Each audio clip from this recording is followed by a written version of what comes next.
ਪੰਜਾਬੀ 'ਚ ਮੈਂ ਗੁਰਪਾਲ ਸੋਹੀ ਢੱਸੇ ਵਿੱਚ ਹਾਜ਼ਰ ਤੇ ਹੁਣ ਸਾਡੀ ਤੁਹਾਡੀ ਗੱਲਬਾਤ ਚੱਲੇਗੀ ਜੀ ਰੂਬਲ ਸਾਹਿਬ ਦੇ ਨਾਲ। ਦੇਸੀ ਖਾਓ, ਰੋਗ ਭਜਾਓ ਤੇ ਤੰਦਰੁਸਤੀ ਪਾਓ। ਦੇਸੀ ਜੜੀ ਬੂਟੀਆਂ ਸਾਡੇ ਲਈ ਕਿਵੇਂ ਕਾਰਗਰ ਸਿੱਧ ਹੁੰਦੀਆਂ ਨੇ, ਕਿੰਨਾ ਸਾਨੂੰ ਫਾਇਦਾ ਦਿੰਦੀਆਂ ਨੇ, ਇਹਦੀ ਥੋੜੀ ਗੱਲਬਾਤ ਕਰਾਂਗੇ ਕਿਉਂਕਿ ਲੋਕ ਅੱਜ ਦੇ ਦੌਰ ਦੇ ਵਿੱਚ ਬੈਕ ਟੂ ਟਰੈਕ ਤੇ ਜਿਸ ਤਰੀਕੇ ਨਾਲ ਕਰੇ ਵੀ ਆ ਰਹੇ ਨੇ, ਦੇਸੀ ਜੜੀ ਬੂਟੀਆਂ ਵੱਲ ਨੂੰ ਪਰਤ ਰਹੇ ਨੇ। ਤੇ ਜਦੋਂ ਤੁਸੀਂ ਪੁਰਾਣੀਆਂ ਖੋਜਾਂ ਕਰਕੇ ਦੇਖਦੇ ਹੋ ਤੇ ਡੈਫੀਨੇਟਲੀ ਸਾਨੂੰ ਆਪਣੇ ਆਪ ਨੂੰ ਇਹ ਪਤਾ ਲੱਗੇ ਕਿ ਬਹੁਤ ਸਾਰੀਆਂ ਚੀਜ਼ਾਂ ਸੀ ਜਿਹੜੀਆਂ ਛੱਡ ਚੁੱਕੇ ਆ, ਮੁੜ ਮੁੜ ਕੇ ਕਿਉਂ ਅਪਣਾ ਰਹੇ ਆ, ਕਿਉਂਕਿ ਉਹਨਾਂ ਵਿੱਚੋਂ ਹੀ ਸਾਡੇ ਜੂਨ ਦਾ ਢੰਗ, ਰਹਿਣ ਸਹਿਣ ਦਾ ਢੰਗ ਤੇ ਸਾਡੀ ਸਿਹਤ ਦੇ ਵਿੱਚ ਜਿਹੜੇ ਨਿਗਾਰ ਆ ਰਹੇ ਨੇ ਉਹਨਾਂ ਨੂੰ ਠੀਕ ਕਰਨੇ ਦਾ ਢੰਗ ਉਹਨਾਂ ਚੀਜ਼ਾਂ ਵਿੱਚ ਹੀ ਪਿਆ ਹੈ। ਸਾਡੇ ਦਾਦੇ ਪੜਦਾਦੇ ਜਾਂ ਦਾਦੀਆਂ ਪੜਦਾਦੀਆਂ ਸਾਡੀਆਂ ਜਿਹੜੀਆਂ ਨੇ ਉਹ ਸਾਨੂੰ ਕਿਉਂ ਉਹ ਚੀਜ਼ਾਂ ਦਿੰਦੀਆਂ ਸਨ ਤੇ ਕਿਉਂ ਉਹਨਾਂ ਚੀਜ਼ਾਂ ਦੇ ਸਾਨੂੰ ਫਾਇਦੇ ਹੁੰਦੇ ਸਨ। ਤੇ ਅੱਜ ਦੇ ਦੌਰ ਦੇ ਵਿੱਚ ਬੇਸ਼ੱਕ ਉਹਨਾਂ ਨੂੰ ਗੋਲੀਆਂ ਦਾ ਰੂਪ ਦੇ ਦਿੱਤਾ ਗਿਆ ਹੈ, ਡਿਫਰੈਂਟ ਤਰੀਕੇ ਦੇ ਅਰਕ ਬਣਾ ਕੇ ਦਿੱਤੇ ਜਾਂਦੇ ਨੇ ਜਿਨ੍ਹਾਂ ਨਾਲ ਬਿਮਾਰੀ ਤੁਹਾਡੀ ਘਟਦੀ ਨਹੀਂ ਸਗੋਂ ਵੱਧਦੀ ਹੈ। ਇਸ ਕਰਕੇ ਅੰਗਰੇਜ਼ੀ ਦਵਾਈਆਂ ਤੋਂ ਤੁਸੀਂ ਬਚਣਾ ਚਾਹੁੰਦੇ ਹੋ, ਦੇਸੀ ਜੜੀ ਬੂਟੀਆਂ ਵੱਲ ਨੂੰ ਵਾਪਸ ਆਉਣਾ ਚਾਹੁੰਦੇ ਹੋ ਤੇ ਡੈਫੀਨੇਟਲੀ ਤੁਸੀਂ ਕਾਲ ਕਰ ਸਕਦੇ ਹੋ 905 874 3333। ਰੂਬਲ ਸਾਹਿਬ, ਦਿਲ ਆਪਣਾ ਪੰਜਾਬੀ ਦੇ ਵਿਹੜੇ ਵਿੱਚ ਤੁਹਾਡਾ ਨਿੱਘਾ ਸਵਾਗਤ ਹੈ ਜੀ। ਬਹੁਤ ਬਹੁਤ ਸ਼ੁਕਰੀਆ ਗੁਰਪਾਲ ਜੀ, ਮੇਰੇ ਵੱਲੋਂ ਤੁਹਾਨੂੰ ਰੇਡੀਓ ਪ੍ਰੋਗਰਾਮ ਦਿਲ ਆਪਣਾ ਪੰਜਾਬੀ ਸੁਣ ਰਹੇ ਸਾਰੇ ਸਰੋਤਿਆਂ ਨੂੰ ਸਤਿ ਸ਼੍ਰੀ ਅਕਾਲ ਤੇ ਗੁੱਡ ਮਾਰਨਿੰਗ ਜੀ। ਐਂਡ ਜਿਵੇਂ ਤੁਸੀਂ ਦੱਸਿਆ ਕਿ ਹੁਣ ਜੜੀਆਂ ਬੂਟੀਆਂ ਜਿਹੜੀਆਂ ਉਹ ਲੋਕ ਕਾਫੀ ਇਸਤੇਮਾਲ ਕਰਨੀਆਂ ਸ਼ੁਰੂ ਕਰ ਰਹੇ ਨੇ। ਐਂਡ ਜਿਵੇਂ ਤੁਸੀਂ ਦੱਸਿਆ ਕਿ ਜਿਹੜੀ ਦਵਾਈਆਂ ਹੈਗੀਆਂ ਇੰਗਲਿਸ਼, ਨੋ ਡਾਊਟ ਉਹਨਾਂ ਦੀ ਆਪਣੀ ਇੱਕ ਥਾਂ ਹੈਗੀ ਆ ਸਾਡੇ ਮੈਡੀਕਲ ਸਿਸਟਮ ਦੇ ਵਿੱਚ। ਜੇ ਤੁਸੀਂ ਰਾਈਟ ਵੇ ਐਮਰਜੈਂਸੀ ਦੇ ਵਿੱਚ ਕੋਈ ਪ੍ਰੋਬਲਮ ਤੁਹਾਨੂੰ ਆਈ ਹੋਈ ਹੈ ਤੇ ਉਹਦੇ ਵਿੱਚ ਉਸ ਸਮੇਂ ਇੰਗਲਿਸ਼ ਟ੍ਰੀਟਮੈਂਟ ਜਿਹੜਾ ਉਹ ਬਹੁਤ ਕਾਰਾਗਰ ਸਾਬਿਤ ਹੋ ਸਕਦਾ। ਐਗਜ਼ਾਮਪਲ ਦੇ ਤੌਰ ਦੇ ਉੱਤੇ ਕੋਈ ਐਮਰਜੈਂਸੀ 'ਚ ਸੱਟ ਲੱਗ ਗਈ, ਹੱਡੀ ਟੁੱਟ ਗਈ, ਐਕਸਰੇ ਤੁਸੀਂ ਕਰਵਾਓਗੇ, ਐਕਸਰੇ 'ਚ ਪਤਾ ਲੱਗਦਾ ਕਿ ਕਿੱਥੇ ਫ੍ਰੈਕਚਰ ਹੈਗਾ ਆ ਕਿੱਥੇ ਨਹੀਂ। ਉਹਦੇ ਹਿਸਾਬ ਦੇ ਨਾਲ ਫਿਰ ਸਰਜਰੀ ਹੋ ਸਕਦੀ ਹੈਗੀ ਹੈ, ਉਹਦੇ ਹਿਸਾਬ ਦੇ ਨਾਲ ਫਿਰ ਉਹ ਪੇਨ ਕਿਲਰ ਟੀਕਾ ਲੱਗ ਸਕਦਾ ਹੈ ਤਾਂ ਕਿ ਤੁਹਾਡੀ ਪੇਨ ਨਮ ਹੋਵੇ, ਜਾਂ ਇਨਫੈਕਸ਼ਨ ਜਿਹੜੀ ਹੈਗੀ ਉਸ ਨੂੰ ਠੀਕ ਕਰਨ ਦੇ ਵਾਸਤੇ ਐਂਟੀਬਾਇਓਟਿਕ ਦਿੱਤੇ ਜਾ ਸਕਦੇ। ਸੋ ਇਹ ਜਿਹੜੀਆਂ ਇਹ ਨਵੀਆਂ ਜਿਹੜੇ ਨਵੇਂ ਜ਼ਮਾਨੇ ਦੀ ਮੈਡੀਕਲ ਸਿਸਟਮ ਜਿਹੜਾ ਹੈਗਾ ਆ ਇਹ ਬਹੁਤ ਵਧੀਆ ਹੈਗਾ ਆ। ਜੇ ਐਮਰਜੈਂਸੀ ਦੇ ਵਿੱਚ, ਹੁਣ ਐਮਰਜੈਂਸੀ 'ਚ ਕਿਸੇ ਨੂੰ ਸਾਹ ਦੀ ਪ੍ਰੋਬਲਮ ਆ ਰਹੀ ਹੈਗੀ ਹੈ, ਸਾਹ ਔਖਾ ਲੈ ਰਹੇ, ਐਜ਼ਮਾ ਦਾ ਅਟੈਕ ਹੋ ਗਿਆ, ਉਹਦੇ ਵਿੱਚ ਤੁਸੀਂ ਰਾਈਟ ਵੇ ਪੰਪ ਕਰੋਗੇ, ਸਪਰੇਅ ਮਾਰੋਗੇ ਮੂੰਹ ਦੇ ਵਿੱਚ ਤੇ ਉਹਨਾਂ ਤੁਹਾਡਾ ਰਾਈਟ ਵੇ ਸਾਹ ਖੁੱਲ੍ਹ ਜਾਏਗਾ। ਸੋ ਬਹੁਤ ਚੀਜ਼ਾਂ ਹੈਗੀਆਂ ਜਿਹੜੀਆਂ ਕਿ ਇੰਗਲਿਸ਼ ਮੈਡੀਕਲ ਸਿਸਟਮ ਦੇ ਵਿੱਚ ਬੜੀਆਂ ਚੰਗੀਆਂ ਆ। ਪ੍ਰੋਬਲਮ ਇਸ ਕਿ ਜਦੋਂ ਉਹੀ ਟਰੀਟਮੈਂਟ ਜਿਹੜਾ ਹੈਗਾ ਆ ਲਗਾਤਾਰ ਕਰਦੇ ਹੈਗੇ। ਸੋ ਜਦੋਂ ਸ਼ਾਰਟ ਟਰਮ ਦੇ ਵਿੱਚ ਜਿਹੜਾ ਆ, ਸ਼ਾਰਟ ਟਰਮ ਮਤਲਬ ਕਿ ਤੁਸੀਂ ਕੁਛ ਕੁ ਦਿਨ ਜਿਹੜੇ ਹੈਗੇ ਆ ਜਾਂ ਇੱਕ ਅੱਧਾ ਵੱਧ ਤੋਂ ਵੱਧ ਮਹੀਨਾ 2 ਮਹੀਨੇ ਵੱਧ ਤੋਂ ਵੱਧ ਲਾ ਲਓ ਤੁਸੀਂ, ਇੰਨਾ ਕੁ ਮਤਲਬ ਜਿਹੜਾ ਹੈਗਾ ਆ ਤੁਸੀਂ ਆਪਣੀ ਇੰਗਲਿਸ਼ ਦਵਾਈ ਜਿਹੜੀ ਹੈਗੀ ਆ ਉਹਨੂੰ ਤੁਸੀਂ ਕਰ ਸਕਦੇ ਹੈਗੇ ਹੋ ਕੰਟੀਨਿਊ। ਪਰ ਜੇ ਤੁਸੀਂ ਉਹਨੂੰ ਲਗਾਤਾਰ, ਤੁਸੀਂ ਦੇਖੋ ਕਿ ਬਹੁਤ ਲੋਕ ਜਿਹੜੇ ਸਾਲਾਂ ਬੱਧੀ ਇੰਗਲਿਸ਼ ਦਵਾਈ ਜਿਹੜੀ ਹੈਗੀ ਉਹਨਾਂ ਨੂੰ ਖਾਂਦੇ ਆ, ਉਸ ਕੰਡੀਸ਼ਨ ਦੇ ਵਿੱਚ ਜਿਹੜਾ ਆ ਫਿਰ ਇਹਨਾਂ ਦੇ ਸਾਈਡ ਇਫੈਕਟ ਕਾਫੀ ਜ਼ਿਆਦਾ ਮਿਲਣ ਨੂੰ ਦੇਖਣ ਨੂੰ ਮਿਲਦੇ ਆ। ਮੈਟਰ ਆਫ ਫੈਕਟ ਕੋਈ ਵੀ ਇੰਗਲਿਸ਼ ਦਵਾਈ ਹੈ ਹੀ ਨਹੀਂ ਇੱਦਾਂ ਦੀ ਜਿਹਦਾ ਕੋਈ ਸਾਈਡ ਇਫੈਕਟ ਨਾ ਹੋਵੇ। ਸੋ ਉਹ ਇਸ ਤਰੀਕੇ ਦੇ ਨਾਲ ਬਾਡੀ ਦੇ ਵਿੱਚ ਵਰਕ ਕਰਦੀਆਂ, ਬਾਡੀ ਜਿਹੜੀ ਆ ਉਹਨਾਂ ਨੂੰ ਰੈਕੋਗਨਾਈਜ਼ ਨਹੀਂ ਕਰਦੀ ਤੇ ਉਹ ਲਗਾਤਾਰ ਬਾਡੀ ਜਿਹੜੀ ਉਹਨਾਂ ਨੂੰ ਆਪਣੀ ਸਿਸਟਮ ਦੇ ਵਿੱਚੋਂ ਬਾਹਰ ਕੱਢਣ ਦੀ ਕੋਸ਼ਿਸ਼ ਕਰਦੀ ਰਹਿੰਦੀ ਹੈ। ਇਸੇ ਕਰਕੇ ਭਾਵੇਂ ਕੋਈ ਪੇਨ ਕਿਲਰ ਵੀ ਜੇ ਤੁਸੀਂ ਖਾਂਦੇ ਹੈਗੇ ਹੋ ਤੇ ਉਹਦਾ ਅਸਰ ਵੀ ਜਿਹੜਾ ਹੈਗਾ ਉਹ ਵੱਧ ਤੋਂ ਵੱਧ 6 ਘੰਟੇ, ਜਾਂ ਇਸੇ ਕਰਕੇ ਕਹਿੰਦੇ ਨਾ ਹਰ 4 ਤੋਂ 6 ਘੰਟੇ ਬਾਅਦ ਤੁਹਾਨੂੰ ਖਾਣੀ ਚਾਹੀਦੀ ਹੈਗੀ ਆ ਕੋਈ ਪੇਨ ਕਿਲਰ ਦੀ ਦਵਾਈ, ਕਿਉਂਕਿ ਉਹ ਬਾਡੀ ਜਿਹੜੀ ਹੈਗੀ ਆ ਉਹ ਉਹਨੂੰ ਰੈਕੋਗਨਾਈਜ਼ ਕਰਦੀ ਹੈ ਤੇ ਫਿਰ ਉਹਨੂੰ ਬਾਡੀ ਅੰਦਰੋਂ ਫਲਸ਼ ਆਊਟ ਕਰ ਦਿੰਦੀ ਹੈ। ਸੋ ਰੈਗੂਲਰ ਬੇਸ ਦੇ ਉੱਤੇ ਜੇ ਤੁਸੀਂ ਇੰਗਲਿਸ਼ ਦਵਾਈ ਖਾਂਦੇ ਹੋ ਉਹਦਾ ਤੁਹਾਨੂੰ ਸਾਈਡ ਇਫੈਕਟ ਜਿਹੜਾ ਹੈ ਉਹ ਕਿਸੇ ਨਾ ਕਿਸੇ ਲੈਵਲ ਦੇ ਉੱਤੇ ਉਹ ਹੋਣਾ ਹੀ ਹੈ। ਉਹ ਹੁਣ ਅੱਜ ਹੋਵੇ ਚਾਹੇ ਉਹ 10 ਸਾਲ ਬਾਅਦ ਹੋਵੇ, 5 ਸਾਲ ਬਾਅਦ ਹੋਵੇ। ਸੋ ਜੇਕਰ ਤੁਹਾਨੂੰ ਵੀ ਕਿਸੇ ਤਰ੍ਹਾਂ ਦੀ ਕੋਈ ਕਰੋਨਿਕ ਪ੍ਰੋਬਲਮ ਹੋਈ ਹੈ, ਕਰੋਨਿਕ ਪ੍ਰੋਬਲਮ ਮਤਲਬ ਕਿ ਤੁਸੀਂ ਲਗਾਤਾਰ ਦਵਾਈਆਂ ਖਾ ਰਹੇ ਹੈਗੇ ਹੋ ਐਂਡ ਉਹ ਤੁਹਾਨੂੰ ਰੋਕ ਨਹੀਂ ਰਹੇ ਹੈਗੇ ਉਹ ਦਵਾਈਆਂ ਤੋਂ, ਦੈਟ ਮੀਨਸ ਕਿ ਕੋਈ ਨਾ ਕੋਈ ਇਹੋ ਜਿਹੀ ਪ੍ਰੋਬਲਮ ਤੁਹਾਡੀ ਬਾਡੀ 'ਚ ਚੱਲ ਰਹੀ ਹੈ ਜਿਹਦਾ ਕਿ ਤੁਸੀਂ ਟੈਂਪਰੇਰੀ ਤੌਰ ਦੇ ਉੱਤੇ ਇਲਾਜ ਭਾਲ ਰਹੇ ਹੋ ਜਾਂ ਇਲਾਜ ਕਰ ਰਹੇ ਹੋ। ਸੋ ਉਸ ਕੇਸ ਦੇ ਵਿੱਚ ਤੁਹਾਨੂੰ ਰੂਟ ਕਾਜ਼ ਲੱਭਣ ਦੀ ਜ਼ਰੂਰਤ ਹੈ ਬਾਡੀ ਦੇ ਅੰਦਰ ਕਿ ਪ੍ਰੋਬਲਮ ਆ ਕਿਉਂ ਰਹੀ ਹੈ।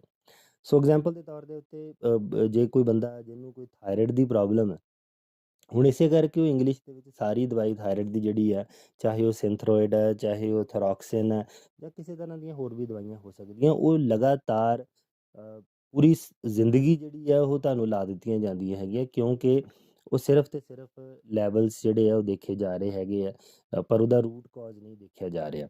ਰੂਟ ਕਾਜ਼ ਜਿਹੜਾ ਹੈਗਾ ਆ ਉਹ ਹੁਣ ਜੇ ਥਾਇਰਾਇਡ ਦੀ ਗੱਲ ਹੀ ਕਰਦੇ ਆ ਤੇ ਉਹਦਾ ਰੂਟ ਕਾਜ਼ ਐਕਚੁਅਲੀ ਬ੍ਰੇਨ ਤੋਂ ਹੈ, ਕਿਉਂਕਿ ਪਿਟਿਊਟਰੀ ਗਲੈਂਡ ਹੈ ਜਿਹਨੇ ਕਿ TSH ਪ੍ਰੋਡਿਊਸ ਕਰਨਾ ਹੈਗਾ ਬ੍ਰੇਨ ਤੋਂ, ਤੇ ਬ੍ਰੇਨ ਤੋਂ ਫਿਰ ਮੁੜ ਕੇ ਉਹਨੇ ਟਰੈਵਲ ਕਰਕੇ ਸਾਡੇ ਗਲੇ ਦੇ ਵਿੱਚ, ਥਰੋਟ ਦੇ ਵਿੱਚ, ਜਿੱਥੇ ਕਿ ਥਾਇਰਾਇਡ ਗਲੈਂਡ ਹੈ ਉੱਥੇ ਟਰੈਵਲ ਹੋ ਕੇ ਆਉਣਾ।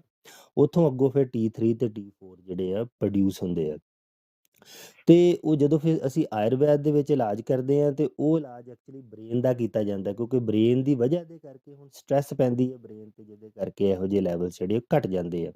ਉਹ ਘਟਣ ਦੇ ਕਰਕੇ ਫਿਰ ਤੁਹਾਡੇ ਥਾਇਰਾਇਡ ਦੇ ਉੱਤੇ ਜਿਹੜੀ ਆ ਪ੍ਰੋਬਲਮ ਆਉਂਦੀ ਹੈ। ਥਾਇਰਾਇਡ ਦੀ ਪ੍ਰੋਬਲਮ ਆਏਗੀ, ਫਿਰ ਕਿਸੇ ਦਾ ਭਾਰ ਵਧੇਗਾ, ਕਿਸੇ ਦਾ ਘਟੇਗਾ, ਕਿਸੇ ਨੂੰ ਮੈਟਾਬੋਲਿਕ ਪ੍ਰੋਬਲਮਸ ਜਿਹੜੀਆਂ ਉਹ ਕਈ ਤਰ੍ਹਾਂ ਦੀਆਂ ਆਉਂਦੀਆਂ।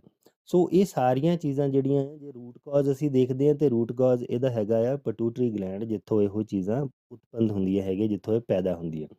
ਤੇ ਉਹ ਫਿਰ ਜਦੋਂ ਅਸੀਂ ਆਯੁਰਵੈਦਿਕ ਤਰੀਕੇ ਦੇ ਨਾਲ ਥਾਇਰਾਇਡ ਦਾ ਇਲਾਜ ਕਰਦੇ ਹਾਂ, ਉਹਦੇ ਵਿੱਚ ਬ੍ਰੇਨ ਨੂੰ ਤਾਕਤ ਦਿੱਤੀ ਜਾਂਦੀ ਹੈ, ਬ੍ਰੇਨ ਦੇ ਸਟ੍ਰੈਸ ਲੈਵਲ ਜਿਹੜੇ ਉਹ ਘਟਾਏ ਜਾਂਦੇ ਆ, ਮੈਮਰੀ ਜਿਹੜੀ ਆ ਬ੍ਰੇਨ ਦੀ ਵਧਾਈ ਜਾਂਦੀ ਹੈ, ਸ਼ਾਰਟ ਟਰਮ ਮੈਮਰੀ ਤੁਹਾਡੀ ਵਧੇਗੀ, ਐਂਗਜ਼ਾਇਟੀ ਲੈਵਲ ਤੁਹਾਡੇ ਘਟਣਗੇ। ਸੋ ਨੀਂਦ ਤੁਹਾਡੀ ਜਿਹੜੀ ਆ ਉਹ ਵਧੀਆ ਆਏਗੀ, ਤੁਸੀਂ ਜਿਹੜੀ ਤੁਹਾਡੀਆਂ ਮੁਸੀਬਤਾਂ ਹੈਗੀਆਂ ਜਾਂ ਕੋਈ ਪ੍ਰੋਬਲਮਸ ਜਿਹੜੀਆਂ, ਪ੍ਰੋਬਲਮ ਸੋਲਵਿੰਗ ਜਿਹੜੀ ਤੁਹਾਡੀ ਇੱਕ ਕਪੈਸਿਟੀ ਆ ਉਹ ਵਧੇਗੀ। ਸੋ ਇਹ ਚੀਜ਼ਾਂ ਕਰਨ ਦੇ ਨਾਲ ਤੁਹਾਡੇ ਥਾਇਰਾਇਡ ਦੇ ਲੈਵਲ ਵੀ ਨਾਰਮਲ ਹੋਣਗੇ ਤੇ ਤੁਸੀਂ ਓਵਰਆਲ ਵੀ ਬੈਟਰ ਮਹਿਸੂਸ ਕਰੋਗੇ। ਸੇਮ ਟਾਈਮ 'ਤੇ ਤੁਹਾਡੀ ਦਵਾਈ ਵੀ ਜਿਹੜੀ ਹੈਗੀ ਆ ਉਹ ਘਟ ਜਾਏਗੀ ਜਾਂ ਛੁੱਟ ਜਾਏਗੀ। ਸੋ ਇਹ ਸਾਰੀਆਂ ਚੀਜ਼ਾਂ ਜਿਹੜੀਆਂ ਆ ਤਾਂ ਤੁਸੀਂ ਕਰ ਸਕਦੇ ਹੋ, ਆਪ ਖੁਦ ਵੀ ਕਰ ਸਕਦੇ ਹੈਗੇ ਹੋ। ਕੋਈ ਜ਼ਰੂਰੀ ਨਹੀਂ ਹੈ ਕਿ ਤੁਹਾਨੂੰ ਜੇ ਇੱਕ ਵਾਰੀ ਕੋਈ ਗੋਲੀ ਲੱਗ ਗਈ ਤੇ ਤੁਸੀਂ ਸਾਰੀ ਉਮਰ ਖਾਣੀ ਹੀ ਹੈ। ਇਹ ਜਿਹੜੀ ਹੈਗੀ ਆ ਇਹ ਤੁਹਾਡੀ ਆਪਣੀ ਚੁਆਇਸ ਹੈ। ਤੁਸੀਂ ਜੇ ਚਾਹੋ ਤਾਂ ਤੁਸੀਂ ਅੱਜ ਹੀ ਇਹ ਚੀਜ਼ਾਂ ਜਿਹੜੀਆਂ ਉਹਨਾਂ ਨੂੰ ਛੱਡ ਕੇ ਆਪਣੀ ਬਾਡੀ ਜਿਹੜੀ ਆ ਉਸਨੂੰ ਦੁਬਾਰਾ ਤੋਂ ਫਿਰ ਇੱਕ ਨੈਚੁਰਲ ਸਟੇਟ ਦੇ ਵਿੱਚ ਲਿਆ ਸਕਦੇ ਹੋ। ਉਹ ਸਾਰਾ ਤੁਹਾਡੇ ਉੱਤੇ ਡਿਪੈਂਡ ਕਰਦਾ ਹੈ ਕਿ ਤੁਸੀਂ ਕਦੋਂ ਜਿਹੜਾ ਆ ਇਨੀਸ਼ੀਏਟਿਵ ਲੈਣਾ। ਬਹੁਤੇ ਲੋਕ ਜਿਹੜੇ ਹੈਗੇ ਆ, ਅਸੀਂ ਕਈ ਵਾਰੀ ਬਜ਼ੁਰਗ ਦੇਖਦੇ ਸਾਡੇ ਕੋਲ ਜਿਹੜੇ ਆਏ, ਉਹ ਇੰਨੇ ਕੁ ਸਾਲਾਂ ਤੋਂ ਇੰਨੀਆਂ ਦਵਾਈਆਂ ਜਿਹੜੀਆਂ ਉਹ ਖਾ ਰਹੇ ਹੁੰਦੇ ਆ ਕਿ ਉਹਨਾਂ ਦੇ ਦਵਾਈਆਂ ਦੇ ਆਪਣੇ ਇੰਨੇ ਕੁ ਸਾਈਡ ਇਫੈਕਟ ਹੁੰਦੇ ਆ ਜਿਹਦਾ ਉਹ ਇਲਾਜ ਲੱਭਣ ਵਾਸਤੇ ਆਏ ਹੁੰਦੇ ਆ। ਸੋ ਉਹ ਉਸ ਕੇਸਿਸ ਦੇ ਵਿੱਚ ਵੀ ਜਦੋਂ ਅਸੀਂ ਉਹਨਾਂ ਨੂੰ ਕਹੀਦਾ ਭਾਈ ਆ ਜਿਹੜੀਆਂ ਦਵਾਈਆਂ ਤੁਸੀਂ ਜੇ ਛੱਡ ਦਿਓ, ਤੇ ਉਹ ਬਹੁਤ ਕਈ ਵਾਰੀ ਘਬਰਾ ਜਾਂਦੇ ਆ, ਡਰ ਜਾਂਦੇ ਆ ਕਿ ਵੀ ਦੇਖੋ ਸਾਨੂੰ ਤੇ ਜੀ ਸਪੈਸ਼ਲ ਇੱਕ ਡਾਊਨਟਾਊਨ ਜਾ ਕੇ ਸਪੈਸ਼ਲਿਸਟ ਨੇ ਆਹ ਦਵਾਈ ਜਿਹੜੀ ਉਹ ਲਾਈ ਸੀਗੀ ਤੇ ਹੁਣ ਤੁਸੀਂ ਕਹਿ ਦਿੱਤਾ ਕਿ ਜੀ ਇਹ ਬੰਦ ਕਰ ਦਿਓ। ਸੋ ਕਈ ਵਾਰੀ ਮਤਲਬ ਇਹ ਜਿਹੜੀਆਂ ਚੀਜ਼ਾਂ ਜਿਹੜੀਆਂ ਆ ਉਹ ਸਾਨੂੰ ਸਮਝਾਉਣੀਆਂ ਪੇਸ਼ੈਂਟਸ ਨੂੰ ਪੈਂਦੀਆਂ ਕਿ ਇਹ ਚੀਜ਼ਾਂ ਦੀ ਇਹ ਦਵਾਈਆਂ ਦੀ ਵਜ੍ਹਾ ਦੇ ਕਰਕੇ ਸਾਈਡ ਇਫੈਕਟ ਹੋਏ ਆ, ਜਿਹਦੇ ਕਰਕੇ ਤੁਸੀਂ ਇਲਾਜ ਲੱਭ ਰਹੇ ਹੋ। ਉਹ ਜਿੰਨਾ ਚਿਰ ਤੁਸੀਂ ਜਿਹੜੀ ਚੀਜ਼ ਨੇ ਤੁਹਾਨੂੰ ਇਸ ਕੰਡੀਸ਼ਨ 'ਚ ਲੈ ਕੇ ਆਂਦਾ ਹੈ, ਜਿੰਨਾ ਚਿਰ ਤੁਸੀਂ ਉਹ ਹੀ ਨਹੀਂ ਬੰਦ ਕਰੋਗੇ, ਉਹਨਾਂ ਚਿਰ ਸਾਡੀ ਵੀ ਦਵਾਈ ਦਾ ਅਸਰ ਨਹੀਂ ਕੋਈ ਹੋਣਾ। ਸੋ ਰੂਟ ਕਾਜ਼ ਪ੍ਰੋਬਲਮ ਹੈਗੀ ਆ ਕਿ ਸਾਡਾ ਮਕਸਦ ਇਹ ਹੁੰਦਾ ਹੈ ਕਿ ਬਾਡੀ ਨੂੰ ਬਗੈਰ ਕਿਸੇ ਦਵਾਈ ਤੋਂ, ਬਗੈਰ ਕਿਸੇ ਐਡਿਕਟਿਵ ਮੈਡੀਸਨ ਤੋਂ ਬਾਡੀ ਨੂੰ ਠੀਕ ਕਰਨਾ। ਨੈਚੁਰਲ ਤੌਰ ਦੇ ਉੱਤੇ ਤਾਂ ਇਹੋ ਹੀ ਹੈ ਨਾ। ਜੇ ਤੁਸੀਂ ਕਿਸੇ ਵੀ ਤੁਸੀਂ ਜਾਨਵਰ ਨੂੰ ਲੈ ਲਓ, ਜੇ ਉਹਨੂੰ ਜੇ ਕੋਈ ਬਿਮਾਰ ਹੁੰਦਾ, ਵੱਧ ਤੋਂ ਵੱਧ ਕੀ ਹੁੰਦਾ, ਤੁਸੀਂ ਦੇਖੋ ਸਾਰਿਆਂ ਨੇ ਘਰਾਂ ਦੇ ਵਿੱਚ ਕੁੱਤੇ ਰੱਖੇ ਹੁੰਦੇ ਆ। ਇੰਡੀਆ ਦੇ ਵਿੱਚ ਵੀ ਬਥੇਰੇ, ਇੱਥੇ ਵੀ ਜਦੋਂ ਕੁੱਤਾ ਬਿਮਾਰ ਹੁੰਦਾ ਬਾਹਰ ਜਾ ਕੇ ਘਾਹ ਖਾਣਾ ਸ਼ੁਰੂ ਕਰ ਦਿੰਦਾ, ਜਦ ਕਿ ਉਹਦੀ ਉਹ ਖੁਰਾਕ ਵੀ ਹੈ ਨਹੀਂ। ਕੁੱਤੇ ਦੀ ਖੁਰਾਕ ਉਹ ਘਾਹ ਨਹੀਂ ਆ, ਪਰ ਉਹ ਫਿਰ ਵੀ ਖਾਂਦਾ ਆ। ਅੱਗੇ ਜਾ ਕੇ ਉਹਨੇ ਫਿਰ ਮੁੜ ਕੇ ਉਲਟੀ ਕਰ ਦੇਣੀ। ਉਲਟੀ ਕਰਨ ਤੋਂ ਬਾਅਦ ਜਿਹੜਾ ਹੈਗਾ ਉਹ ਕੁੱਤਾ ਜਿਹੜਾ ਉਹ ਠੀਕ ਹੋਣਾ ਸ਼ੁਰੂ ਹੋ ਜਾਂਦਾ। ਜਿਹਨਾਂ ਨੇ ਕੁੱਤੇ ਰੱਖੇ ਸਾਰਿਆਂ ਨੂੰ ਇਸ ਚੀਜ਼ ਦਾ ਪਤਾ ਆ ਕਿ ਇਦਾਂ ਹੁੰਦਾ ਆ, ਇਦਾਂ ਗੁਰੂ ਸਾਹਿਬ ਜਾਣ ਕੇ ਤਾਂ ਨਹੀਂ ਕਹਿੰਦੇ ਮੇਰੇ ਕੋਲ ਵੀ ਰੱਖਿਆ ਕਰਕੇ। ਨਹੀਂ, ਉਹ ਸਾਰਿਆਂ ਦੇ ਨਾਲ ਹੀ ਇਦਾਂ ਹੁੰਦਾ ਹੈਗਾ। ਜੀ ਨਹੀਂ ਇਦਾਂ ਹੀ ਚੱਲਦੀ, ਕਿਉਂਕਿ ਸਾਡੇ ਕੋਲ ਤਾਂ ਪਹਿਲੀ ਵਾਰੀ ਨਵਾਂ ਐਕਸਪੀਰੀਅੰਸ ਇਸੇ ਤਰੀਕੇ ਦੇ ਨਾਲ ਚੱਲਦੀਆਂ ਨੇ ਜ਼ਿਆਦਾ। ਤੇ ਜ਼ਿਆਦਾ ਇਹਨਾਂ ਚੀਜ਼ਾਂ ਦੇ ਉੱਤੇ ਆਪਾਂ ਜੜੀ ਬੂਟੀਆਂ ਦੀ ਜਿੱਦਾਂ ਗੱਲਬਾਤ ਕਰਦੇ ਹਾਂ, ਘਾਹ ਦੀ ਗੱਲਬਾਤ ਕਰਦੇ ਹਾਂ। ਘਾਹ ਦੇ ਉੱਤੇ ਤੁਸੀਂ ਇਹ ਵੀ ਦੇਖਿਆ ਹੋਊਗਾ, ਜਦੋਂ ਚਲੋ ਅਸੀਂ ਡੌਗੀ ਨੂੰ ਜਦੋਂ ਘੁਮਾਉਣ ਜਾਈਦਾ, ਮੋਸਟਲੀ ਇਹ ਘਾਹ ਦੇ ਉੱਤੇ ਜ਼ਿਆਦਾ ਲਾਈਕ ਕਰਦੇ ਨੇ ਘੁੰਮਣਾ ਫਿਰਨਾ। ਤੇ ਇਹੀ ਫਿਤਰਤ ਜੇ ਇਨਸਾਨ ਦੀ ਹੋਈ ਵੇ ਤੇ ਅਸੀਂ ਸਵੇਰੇ ਘਾਹ ਦੇ ਉੱਤੇ ਵਾਕ ਕਰੀਏ ਤੇ ਸਾਨੂੰ ਕਿੰਨਾ ਚੰਗਾ ਲੱਗਦਾ। ਤੇ ਉਹਦੇ ਨਾਲ ਫੀਲਿੰਗ ਜਿਹੜੀ ਪੈਰ ਥੱਲੇ ਠੰਡੇ ਹੁੰਦੇ ਨੇ, ਚੰਗਾ ਲੱਗਦਾ। ਹੁਣ ਤਾਂ ਚਲੋ ਠੰਡ ਜ਼ਿਆਦਾ ਹੋਣ ਲੱਗ ਪਈ ਆ, ਲੇਕਿਨ ਜਦੋਂ ਮਾੜਾ ਜਿਹਾ ਉਸ ਤਰੀਕੇ ਦਾ ਹੁੰਦਾ ਮੌਸਮ, ਜਿਹਦੇ ਵਿੱਚ ਘਾਹ ਵੀ ਥੋੜਾ ਗਿੱਲਾ ਹੁੰਦਾ ਤੇ ਤਰੇਲ ਦੇ ਉੱਤੇ ਤੁਰਨੇ ਦਾ ਮਜ਼ਾ ਹੀ ਕੁਝ ਹੋਰ ਹੁੰਦਾ। ਹਾਂਜੀ, ਦੇਖੋ ਇਹ ਤਾਂ ਨੈਚੁਰਲ ਤੌਰ ਦੇ ਉੱਤੇ ਜਿੰਨਾ ਤੁਸੀਂ ਨੈਚੁਰਲੀ ਆਪਣੇ ਆਪ ਨੂੰ, ਬਾਡੀ ਨੂੰ ਨੇਚਰ ਦੇ ਨਾਲ ਜੋੜ ਕੇ ਰੱਖੋਗੇ, ਕਨੈਕਟ ਕਰਕੇ ਰੱਖੋਗੇ, ਉਨੀ ਸਾਡੀ ਬਾਡੀ ਜਿਹੜੀ ਆ ਉਹ ਵਧੀਆ ਵਰਕ ਕਰੇਗੀ। ਇਸੇ ਕਰਕੇ ਆਯੁਰਵੈਦ ਦੇ ਵਿੱਚ ਵੀ ਕਿਹਾ ਗਿਆ ਹੈ ਕਿ ਜਦੋਂ ਸੂਰਜ ਉੱਗਦਾ ਆ ਤੇ ਅਸੀਂ ਉੱਠਣਾ, ਤੇ ਜਦੋਂ ਸੂਰਜ ਡੁੱਬਣਾ ਤੇ ਅਸੀਂ ਸੌਣਾ। ਸੋ ਇਸ ਲੈਵਲ ਤੱਕ ਜਿਹੜਾ ਆ ਉਹ ਸਾਨੂੰ ਨੇਚਰ ਦੇ ਨਾਲ ਮਿੰਗਲ ਹੋ ਕੇ, ਨੇਚਰ ਦੇ ਨਾਲ ਮਿਲ ਕੇ, ਜੁੜ ਕੇ ਗੱਲ ਗੱਲ ਕੀਤੀ ਜਾਂਦੀ ਹੈਗੀ ਆ ਆਯੁਰਵੈਦ ਦੇ ਵਿੱਚ। ਇਸੇ ਕਰਕੇ ਜੜੀਆਂ ਬੂਟੀਆਂ ਵੀ ਜਿਹੜੀਆਂ ਜਦੋਂ ਦਿੱਤੀਆਂ ਜਾਂਦੀਆਂ ਹੈਗੀਆਂ, ਉਹ ਵੀ ਇਹ ਨਹੀਂ ਕਿ ਵੀ ਤੁਹਾਨੂੰ ਅਸੀਂ ਇੱਕ ਵਾਰੀ ਲਾਤਾ ਤੇ ਫਿਰ ਮੁੜ ਕੇ ਜੀ ਹੁਣ ਤੁਸੀਂ ਪੱਕੇ ਹੀ ਲੱਗ ਗਏ। ਹਾਂ, ਕਈ ਕੇਸਿਸ ਦੇ ਵਿੱਚ ਜਿਹੜੇ ਟਰੀਟਮੈਂਟ ਹੈਗੇ ਆ ਉਹ 2-2 3-3 ਸਾਲ ਤੱਕ ਵੀ ਚੱਲਦੇ ਆ ਆਯੁਰਵੈਦ ਦੇ ਵਿੱਚ ਵੀ, ਜਿਹੜੀਆਂ ਕੋਈ ਲੰਬੀ ਬਿਮਾਰੀ ਹੈਗੀ ਆ। ਪਰ ਮਕਸਦ ਸਾਡਾ ਜਿਹੜਾ ਉਹ ਇਹ ਨਹੀਂ ਹੁੰਦਾ ਕਿ ਵੀ ਇੰਗਲਿਸ਼ ਦਵਾਈਆਂ ਬੰਦ ਕਰਾ ਕੇ ਤੇ ਹੁਣ ਅਸੀਂ ਆਪਣੀਆਂ ਤੇ ਲਾ ਦੇਣਾ। ਮਕਸਦ ਸਾਡਾ ਇਹੀ ਹੁੰਦਾ ਕਿ ਅਸੀਂ ਆਪਣੀਆਂ ਵੀ ਜਿਹੜੀਆਂ ਹੈਗੀਆਂ ਹੌਲੀ ਹੌਲੀ ਕਰਕੇ ਜਿਹੜੀਆਂ ਉਹ ਬੰਦ ਕਰਨੀਆਂ ਹੁੰਦੀਆਂ। ਸੋ ਕਈ ਕੇਸਿਸ ਦੇ ਵਿੱਚ ਜਿਹੜਾ ਆ ਉਹ ਸਾਨੂੰ ਟਾਈਮ ਲੱਗ ਜ਼ਰੂਰ ਸਕਦਾ, ਪਰ ਨੈਚੁਰਲ ਸਟੇਟ ਦੇ ਵਿੱਚ ਜਿਹੜਾ ਉਹ ਬੋਡੀ ਨੂੰ ਲਿਆਈਦਾ ਆ। ਸੋ ਨੈਚੁਰਲ ਸਟੇਟ ਦੇ ਵਿੱਚ ਕੀ ਹੈ, ਬੋਡੀ ਆਪਣੇ ਆਪ ਨੂੰ ਹੀਲ ਕਰਦੀ ਹੈ। ਬੋਡੀ ਨੂੰ ਕੋਈ ਦਵਾਈ ਦੀ, ਕੋਈ ਆਯੁਰਵੈਦਿਕ ਹੋਵੇ, ਕੋਈ ਹੋਮਿਓਪੈਥੀ ਹੋਵੇ, ਕੋਈ ਇੰਗਲਿਸ਼ ਹੋਵੇ, ਕੋਈ ਚਾਈਨੀਜ਼ ਹੋਵੇ, ਕਿਸੇ ਤਰ੍ਹਾਂ ਦੀ ਵੀ ਕੋਈ ਦਵਾਈ ਦੀ ਐਕਚੁਅਲੀ ਜ਼ਰੂਰਤ ਨਹੀਂ ਹੈ। ਬੋਡੀ ਆਪਣੇ ਆਪ ਨੂੰ ਹੀਲ ਕਰ ਸਕਦੀ ਹੈ। ਪ੍ਰੋਬਲਮ ਇਹ ਕਿ ਅਸੀਂ ਉਹਦੀ ਸੁਣਦੇ ਹੀ ਹੈ ਨਹੀਂ ਹੈਗੇ, ਜਾਂ ਅਸੀਂ ਉਹਨੂੰ ਕੋਈ ਸ਼ਾਰਟਕਟ ਲੱਭਣ ਦੀ ਕੋਸ਼ਿਸ਼ ਕਰਦੇ ਹਾਂ, ਜਿਹਦੇ ਕਰਕੇ ਉਹ ਫਿਰ ਗੱਲ ਕੋਈ ਛੋਟੀ ਜੀ ਹੁੰਦੀ ਹੈਗੀ ਆ, ਪਰ ਉਹ ਅਸੀਂ ਇਸੇ ਚੱਕਰ ਦੇ ਵਿੱਚ ਹੀ ਉਹਨੂੰ ਲੰਬਾ ਕਰ ਦਿੰਦੇ ਹਾਂ, ਤੇ ਉਹ ਫਿਰ ਕਈ ਬਿਮਾਰੀ ਜਿਹੜੀ ਹੈਗੀ ਆ ਉਹਦਾ ਰੂਪ ਰੰਗ ਜਿਹੜਾ ਹੋਰ ਹੀ ਕੁਝ ਬਣ ਜਾਂਦਾ। ਪਰ ਜਦੋਂ ਅਸੀਂ ਨੈਚੁਰਲੀ ਤੌਰ ਦੇ ਉੱਤੇ ਇਲਾਜ ਕਰਦੇ ਹਾਂ, ਤੇ ਉਹ ਡੈਫੀਨੇਟਲੀ ਬੋਡੀ ਜਿਹੜੀ ਹੈ ਤੁਹਾਡੀ ਠੀਕ ਹੋਣੀ ਸ਼ੁਰੂ ਹੋ ਜਾਂਦੀ ਹੈ। ਤੁਹਾਡੀ ਥੋਟ ਮੈਂਟਲ ਕਲੈਰਿਟੀ ਜਿਹੜੀ ਉਹ ਵਧਣੀ ਸ਼ੁਰੂ ਹੋ ਜਾਂਦੀ ਹੈ। ਬੋਡੀ ਦੇ ਵਿੱਚ ਵੀਕਨੈਸ ਜਿਹੜੀ ਉਹ ਘਟ ਜਾਂਦੀ ਹੈ, ਚੁਸਤੀ ਫੁਰਤੀ ਆਉਣੀ ਸ਼ੁਰੂ ਹੋ ਜਾਂਦੀ ਹੈ। ਕਈ ਤਰੀਕੇ ਦੀਆਂ ਚੀਜ਼ਾਂ ਜਿਹੜੀਆਂ ਉਹ ਆਪਣੇ ਆਪ ਹੀ ਠੀਕ ਹੋਣੀਆਂ ਸ਼ੁਰੂ ਹੋ ਜਾਂਦੀਆਂ, ਜਦੋਂ ਤੁਸੀਂ ਬੋਡੀ ਨੂੰ ਰਾਈਟ ਡਾਇਰੈਕਸ਼ਨ ਦਿੰਦੇ ਹੋ। ਔਰ ਇਹੋ ਕੁਛ ਹੀ ਜਿਹੜਾ ਹੈਗਾ ਆ ਉਹ ਆਯੁਰਵੈਦ ਦੇ ਵਿੱਚ ਕੀਤਾ ਜਾਂਦਾ ਆ, ਕਿ ਤੁਹਾਨੂੰ ਦੱਸਿਆ ਜਾਂਦਾ ਹੁਣ ਰਾਈਟ ਡਾਇਰੈਕਸ਼ਨ ਦੇਣ ਦੇ ਵਾਸਤੇ ਤੁਹਾਨੂੰ ਪਰਹੇਜ਼ ਵੀ ਕਰਨੇ ਪੈਣੇ। ਉਹਦੇ ਵਾਸਤੇ ਤੁਹਾਨੂੰ ਹੋ ਸਕਦਾ ਐਕਸਰਸਾਈਜ਼ ਵੀ ਕਰਨੀ ਪਵੇ। ਉਹਦੇ ਵਾਸਤੇ ਇਹ ਵੀ ਹੋ ਸਕਦਾ ਕਿ ਤੁਹਾਡੀ ਕਰੰਟ ਜੌਬ ਹੈ, ਸ਼ਾਇਦ ਉਹਦੀ ਵਜ੍ਹਾ ਦੇ ਕਰਕੇ ਜਿਹੜੀ ਤੁਹਾਨੂੰ ਬਿਮਾਰੀ ਹੈਗੀ ਉਹ ਲੱਗੀ ਹੋਵੇ, ਹੋ ਸਕਦਾ ਤੁਹਾਨੂੰ ਉਹ ਵੀ ਛੱਡਣੀ ਪਵੇ। ਸੋ ਕਈ ਤਰੀਕੇ ਦੀ ਜਿਹੜੀ ਹੈਗੀ ਹੈ ਉਹ ਰੈਕਮੈਂਡੇਸ਼ਨਸ ਕੀਤੀਆਂ ਜਾਂਦੀਆਂ ਆ। ਉਹਦੇ ਵਿੱਚ ਡਾਇਟ ਦੇ ਵਿੱਚ ਰਿਸਟ੍ਰਿਕਸ਼ਨਸ ਲਾਈਆਂ ਜਾਂਦੀਆਂ, ਉਹਦੇ ਵਿੱਚ ਲਾਈਫ ਸਟਾਈਲ ਜਿਹੜੀ ਆ ਉਸ ਨੂੰ ਚੇਂਜ ਕਰਨ ਦੀ ਜਿਹੜੀ ਆ ਕੀਤਾ ਜਾਂਦਾ ਆ।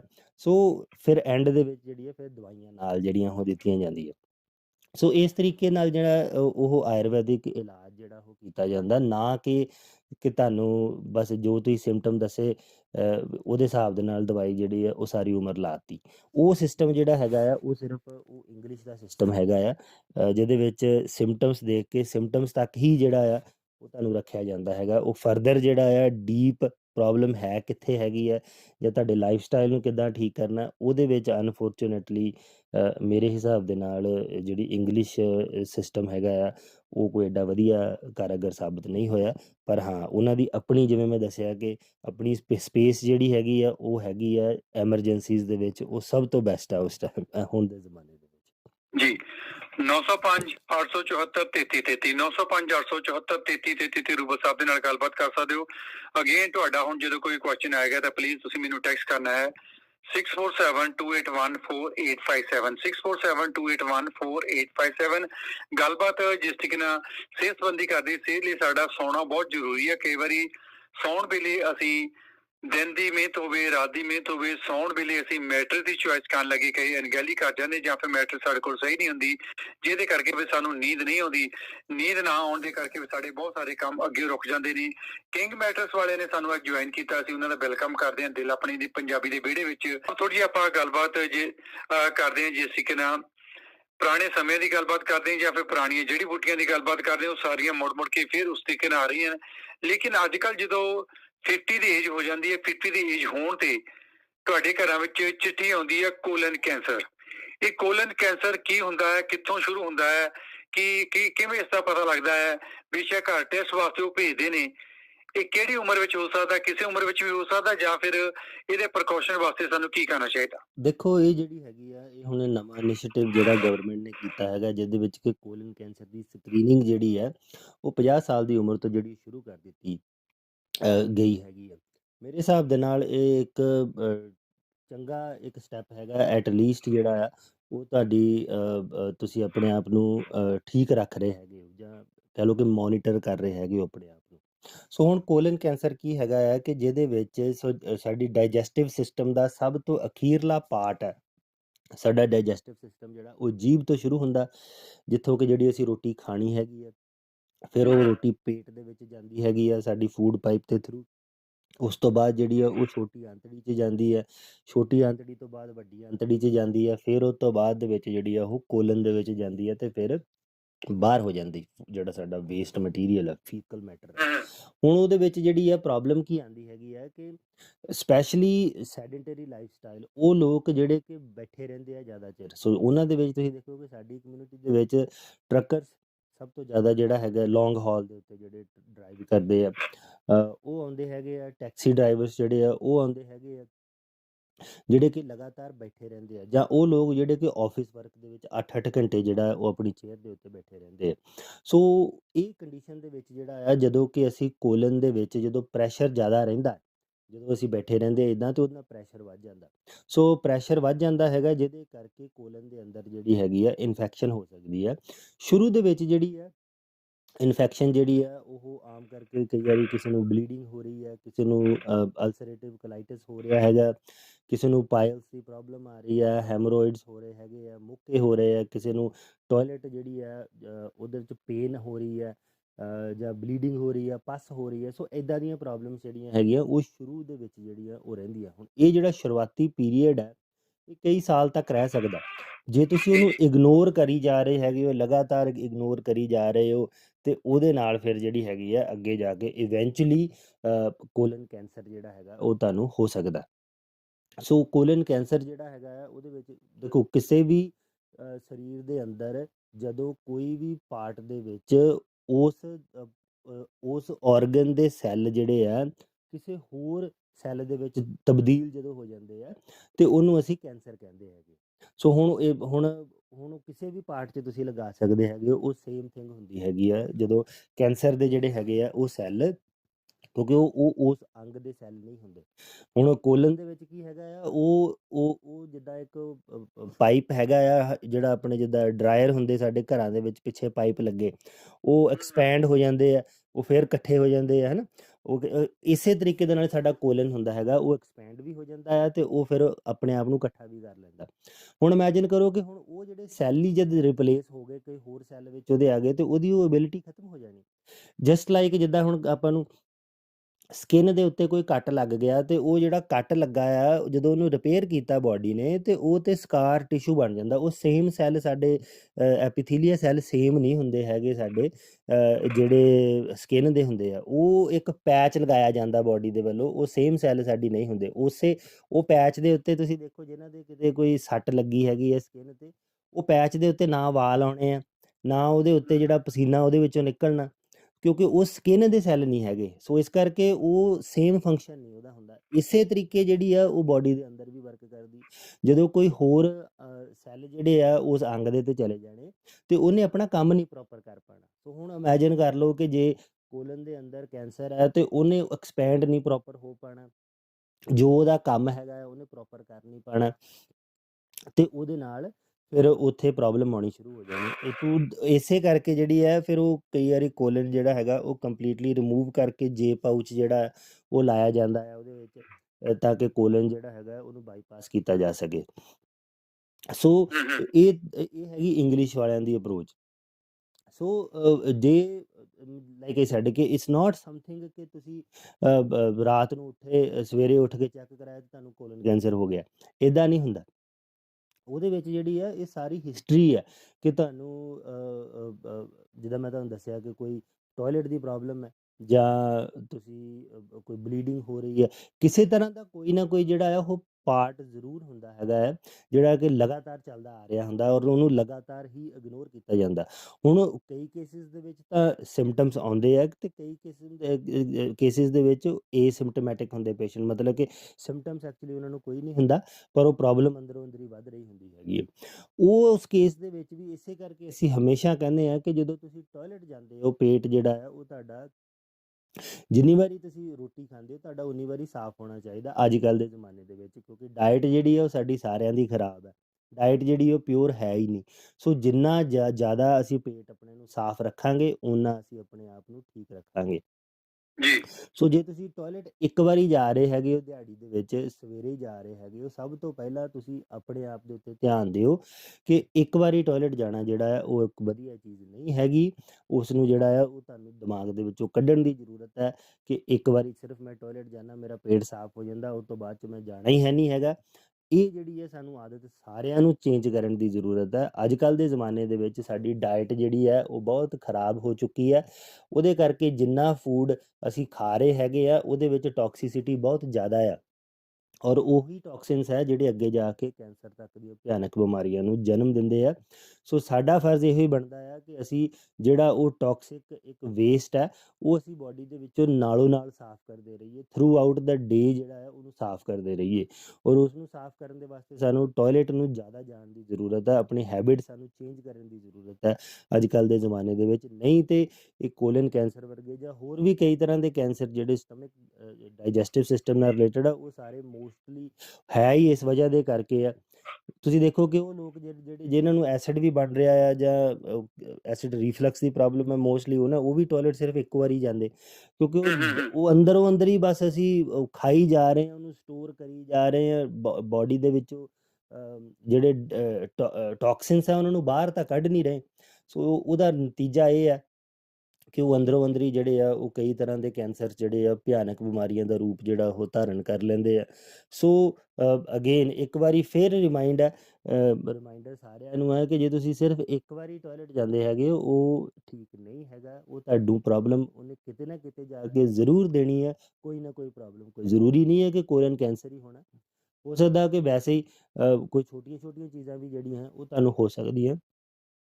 ਸੋ ਕੋਸ਼ਿਸ਼ ਕਰੋ ਕਿ ਪੇਟ ਜਿਹੜਾ ਆ ਉਹ ਇੱਕ ਤੋਂ ਜ਼ਿਆਦਾ ਵਾਰੀ ਸਾਫ਼ ਮਤਲਬ ਤੁਹਾਡਾ ਜ਼ਰੂਰ ਹੋਣਾ ਚਾਹੀਦਾ। ਕਿਉਂਕਿ ਰੂਬਲ ਸਾਹਿਬ ਜਿਸ ਤਰੀਕੇ ਨਾਲ ਅੱਗੇ ਵੀ ਆਪਾਂ ਵੀ ਗੱਲਬਾਤ ਕਰਨੇ, ਬਹੁਤ ਸਾਰੇ ਲੋਕ ਇਹ ਕਹਿੰਦੇ ਨੇ ਕਿ ਇੱਕ ਵਾਰੀ ਜਾ ਜਾਂਦਾ ਸਾਨੂੰ ਬਾਅਦ ਵਿੱਚ ਲੋੜ ਹੀ ਨਹੀਂ ਪੈਂਦੀ, ਕਦੀ ਫੀਲਿੰਗ ਹੀ ਨਹੀਂ ਹੋਈ, ਤੇ ਫਿਰ ਅਸੀਂ ਕਿਵੇਂ ਬਾਰ-ਬਾਰ ਜਾ ਸਕਦੇ, ਕਿਵੇਂ ਟਾਇਲਟ ਉੱਤੇ ਜਾ ਕੇ ਬੈਠੇ ਐਵੇਂ ਬਿਨਾਂ ਵਜ੍ਹਾ ਤੋਂ ਜ਼ੋਰ ਲਾਉਂਦੇ ਤੇ ਰਹੀਏ। ਉਹਦੇ ਵਾਸਤੇ ਕੀ ਸਾਨੂੰ ਫਿਰ ਆਪਣੀ ਡਾਈਟ ਚੇਂਜ ਕਰਨੀ ਪਵੇਗੀ, ਡਾਈਟ ਦਾ ਖਿਆਲ ਰੱਖਣਾ ਪਵੇਗਾ, ਜਾਂ ਕਈ ਵਾਰੀ ਬਹੁਤੇ ਲੋਕ ਅੰਗਰੇਜ਼ੀ ਦਵਾਈਆਂ ਜ਼ਿਆਦਾ ਖਾਂਦੇ ਨੇ ਉਹਦੇ ਕਰਕੇ ਇਹ ਚੀਜ਼ਾਂ ਹੋ ਜਾਂਦੀਆਂ, ਉਹ ਚੀਜ਼ਾਂ ਦੇ ਕਰਕੇ, ਜਾਂ ਫਿਰ ਡਾਈਟ ਦੇ ਵਿੱਚ ਹੀ ਉਦਾਂ ਹੀ ਤਬਦੀਲੀ ਲਿਆਉਣੀ ਚਾਹੀਦੀ ਹੈ ਜਾਂ ਖਾਣ ਪੀਣ ਦੇ ਵਿੱਚ ਉਹ ਚੀਜ਼ਾਂ ਐਡ ਕਰ ਲੈਣੀਆਂ ਚਾਹੀਦੀਆਂ ਵੀ ਜਦੋਂ ਵੀ ਤੁਸੀਂ ਖਾਣ ਪੀਣ ਤੋਂ ਬਾਅਦ ਘੰਟਾ 2 ਘੰਟੇ ਬਾਅਦ ਤੁਸੀਂ ਵਾਸ਼ਰੂਮ ਜਾਓ ਤਾਂ ਜੋ ਤੁਹਾਡਾ ਸਟਮਕ ਨਾਲ ਸਾਫ਼ ਹੁੰਦਾ ਰਹੇ। ਇਹਦੀ ਗੱਲਬਾਤ ਵੀ ਨਾਲ ਲੱਗਦੀ ਤੁਹਾਡੇ ਕੋਲ ਕਰਾਂਗੇ। ਦੇਖੋ ਜਦੋਂ ਅਸੀਂ ਪੇਟ ਨੂੰ ਸਫਾਈ ਰੱਖਣ ਦੀ ਗੱਲ ਕਰਦੇ ਹੈਗੇ ਆ, ਜਿਵੇਂ ਤੁਸੀਂ ਦੱਸਿਆ ਕਿ ਇੱਕ ਤੇ ਬਹੁਤ ਲੋਕ ਹੈ ਜਿਹੜੇ ਕਿ ਅਨਨੈਸੈਸਰੀ ਪੇਨ ਕਿਲਰ ਦਵਾਈਆਂ ਜਿਹੜੀਆਂ ਉਹ ਖਾ ਰਹੇ ਹੁੰਦੇ ਹੈਗੇ ਆ। ਕੋਈ ਵੀ ਜਦੋਂ ਪੇਨ ਕਿਲਰ ਦਵਾਈ ਖਾਣੀ ਹੈ ਉਹਨੇ ਤੁਹਾਨੂੰ ਕਬਜ਼ ਕਰ ਸਕਦੀ ਹੈ, ਕਿਉਂਕਿ ਉਹ ਐਂਟੀ ਇਨਫਲੈਮੇਟਰੀ ਹੁੰਦੀ ਹੈ। ਸੋ ਜਦੋਂ ਉਹਨੇ ਇਨਫਲੇਮੇਸ਼ਨ ਨੂੰ ਸੁਕਾਉਣਾ ਆ ਤੇ ਡਰਾਈਨੈਸ ਬਾਡੀ ਦੇ ਵਿੱਚ ਆਉਣੀ ਆ, ਡਰਾਈਨੈਸ ਦੇ ਕਰਕੇ ਪ੍ਰੋਬਲਮ ਜਿਹੜੀਆਂ ਉਹ ਤੁਹਾਨੂੰ ਰਹਿ ਸਕਦੀਆਂ। ਹੁਣ ਹੋ ਸਕਦਾ ਹੈ ਕਿ ਉਹ ਬਿਮਾਰੀ ਜਿਹੜੀ ਕਬਜ਼ ਹੈਗੀ ਆ ਉਹ ਤੁਹਾਡੀ ਦਵਾਈਆਂ ਜਿਹੜੀਆਂ ਤੁਸੀਂ ਹੁਣ ਇਸ ਟਾਈਮ ਖਾ ਰਹੇ ਹੋ ਉਹਦੀ ਵਜ੍ਹਾ ਦੇ ਕਰਕੇ ਹੋ ਰਿਹਾ। ਪਰ ਅਗੇਨ ਇਹ ਜਿਹੜੀ ਹੈ ਨਾ ਸਾਰੀ ਦੀ ਸਾਰੀ ਸਿਚੁਏਸ਼ਨ ਇਸ ਨਾਟ ਕਿ ਵੀ ਇਹਨੂੰ ਅਸੀਂ ਅਗਲੇ ਦਿਨ ਮਤਲਬ ਇਹਨੂੰ ਕਰ ਦਈਏ। ਬਾਡੀ ਨੂੰ ਟ੍ਰੇਨ ਕਰਨ ਦੀ ਜ਼ਰੂਰਤ ਹੈਗੀ ਆ। ਸੋ ਇੱਕ ਤਾਂ ਇਸ ਚੀਜ਼ ਨੂੰ ਸਾਨੂੰ ਸਮਝਣ ਦੀ ਜ਼ਰੂਰਤ ਹੈ। ਇਹ ਕੋਈ ਬਟਨ ਤਾਂ ਹੈ ਨਹੀਂ ਹੈ ਨਾ ਕਿ ਹੁਣ ਅਸੀਂ ਹਰ ਇੰਨੇ ਸਾਲਾਂ ਤੋਂ ਹਰ ਰੋਜ਼ ਇੱਕੋ ਵਾਰੀ ਜਾ ਰਹੇ ਹਾਂ ਤੇ ਹੁਣ ਆਊਟ ਆਫ ਸਡਨ ਮੈਂ ਕਹਾਂ ਕਿ ਕੱਲ ਤੋਂ ਮੈਂ ਹੁਣ ਜੀ 3 ਵਾਰੀ ਜਾਇਆ ਕਰਨਾ ਹਰ ਵਾਰੀ। ਸੋ ਇਹਦੇ ਵਿੱਚ ਜਿਹੜੀ ਹੈ ਤੁਹਾਨੂੰ ਹੌਲੀ ਹੌਲੀ ਗ੍ਰੈਜੂਅਲੀ ਆਪਣੇ ਆਪ ਨੂੰ ਟ੍ਰੇਨ ਕਰਨ ਦੀ ਜ਼ਰੂਰਤ ਹੁੰਦੀ ਹੈ। ਰਿਮੈਂਬਰ ਟ੍ਰੇਨ ਕਰਨਾ ਹੈਗਾ ਆਪਣੇ ਆਪ ਨੂੰ ਅਸੀਂ ਕਿ ਉਹਨੂੰ ਠੀਕ ਕਰਨਾ। ਹੁਣ ਉਹਦੇ ਵਿੱਚ ਜਿਹੜੀ ਹੈ ਸਭ ਤੋਂ ਪਹਿਲਾਂ ਜੇ ਤੇ ਤੁਸੀਂ ਆਪਣੀ ਡਾਇਟ ਦੇ ਵਿੱਚ ਤੁਸੀਂ ਫਾਈਬਰ ਲੈ ਹੀ ਨਹੀਂ ਰਹੇ ਹੈਗੇ ਸੋ ਉਹਦੇ ਨਾਲ ਪ੍ਰੋਬਲਮ ਹੈਗੀ ਆ। ਸੋ ਜੇ ਡਾਇਟ 'ਚ ਫਾਈਬਰ ਜ਼ਿਆਦਾ ਤੁਸੀਂ ਲੈਣਾ ਹੈਗਾ ਸਭ ਤੋਂ ਸ਼ੁਰੂਆਤ ਬੈਸਟ ਹੈਗੀ ਆ ਫਰੂਟ ਤੋਂ। ਜਿਹੜਾ ਬ੍ਰੇਕਫਾਸਟ ਦੇ ਵਿੱਚ ਜਿਹੜਾ ਤੁਸੀਂ ਫਰੂਟ ਖਾਓ ਜਿੰਨਾ ਹੋ ਸਕਦਾ ਹੈਗਾ। ਸੋ ਉਹਦੇ 'ਚ ਫਾਈਬਰ ਵੀ ਹੈ, ਉਹਦੇ ਵਿੱਚ ਪਾਣੀ ਵੀ ਹੈਗਾ ਆ, ਉਹਦੇ ਵਿੱਚ ਮਿਨਰਲਸ ਵੀ ਹੈ, ਉਹਦੇ 'ਚ ਵਾਈਟਮਿਨਸ ਵੀ ਹੈ। ਸੋ ਉਹ ਜਿਹੜੀ ਹੈ ਜਦੋਂ ਤੁਸੀਂ ਖਾਓਗੇ ਐਂਡ ਉਹ 'ਚ ਫਲਾਵਟ ਵੀ ਹੈਗੀ ਹੈ ਸਾਡੇ ਫਰੂਟਸ ਦੇ ਵਿੱਚ। ਸੋ ਫਿਲਿੰਗ ਹੈ। ਸੋ ਉਹਦੇ ਨਾਲ ਉਹ ਖਾਣ ਦੇ ਨਾਲ ਜਿਹੜਾ ਆ ਉਹ ਤੁਹਾਡਾ ਪੇਟ ਜਿਹੜਾ ਆ ਉਹ ਸਾਫ਼ ਹੋਏਗਾ। ਫਾਈਬਰ ਜਿਹੜਾ ਆ ਉਹ ਜਿੰਨੀ ਉਹਦੀ ਇਨਟੇਕ ਤੁਸੀਂ ਵਧਾਓਗੇ ਓਨਾ ਜਿਹੜਾ ਉਹ ਜ਼ਿਆਦਾ ਵਧੀਆ ਰਹੇਗਾ ਇਸ ਕੇਸ ਦੇ ਵਿੱਚ। ਨਾਲ ਦੀ ਨਾਲ ਜਿਹੜੇ ਕਿ ਅਸੀਂ ਸਾਰਾ ਬਹੁਤ ਲੋਕ ਛੱਡ ਚੁੱਕੇ ਆ ਦੇਸੀ ਘਿਓ। ਦੇਸੀ ਘਿਓ ਜਿਹੜਾ ਹੈਗਾ ਆ ਜਿਵੇਂ ਸਾਰਿਆਂ ਨੂੰ ਪਤਾ ਹੈ ਕਿ ਉਹ ਬਾਡੀ ਨੂੰ ਅੰਦਰੋਂ ਤਰ ਕਰਦਾ ਹੈਗਾ ਆ, ਕਬਜ਼ ਦੇ ਵਾਸਤੇ ਬਹੁਤ ਵਧੀਆ ਹੁੰਦਾ ਹੈਗਾ ਆ। ਜੇ ਉਹ ਤੁਸੀਂ ਨਾਲ ਇਸਤੇਮਾਲ ਕਰਦੇ ਹੋ ਉਹ ਸਭ ਤੋਂ ਬੈਸਟ ਹੈਗਾ ਆ। ਵਿੱਚ ਆਪਣੀ ਸਬਜ਼ੀ ਦੇ ਵਿੱਚ ਜਿਹੜਾ ਤੁਸੀਂ ਉਹਨਾਂ ਨੂੰ ਪਾ ਸਕਦੇ ਹੋ। ਫਿਰ ਜਿਹੜਾ ਆ ਰਾਤ ਨੂੰ ਸੌਣ ਲੱਗਿਆਂ ਤ੍ਰਿਫਲਾ ਅੱਧਾ ਕੁ ਚਮਚਾ ਜਿਹੜਾ ਆ ਹਰੜ ਬਹੇੜੇ ਤੇ ਆਮਲੇ ਇਹਦਾ ਜੇ ਤੁਸੀਂ ਇਸਤੇਮਾਲ ਕਰਦੇ ਹੋ ਉਹਦੇ ਨਾਲ ਵੀ ਤੁਹਾਡੀ ਜਿਹੜੀ ਆ ਉਹ ਸਵੇਰੇ ਪੇਟ ਜਿਹੜਾ ਉਹ ਪ੍ਰੋਪਰ ਸਾਫ਼ ਹੁੰਦਾ ਹੈਗਾ ਐਂਡ ਥਰੂ ਆਊਟ ਦਾ ਡੇ ਪੇਟ ਜਿਹੜਾ ਉਹ ਤੁਹਾਡਾ ਸਾਫ਼ ਹੁੰਦਾ ਰਹਿੰਦਾ ਹੈ।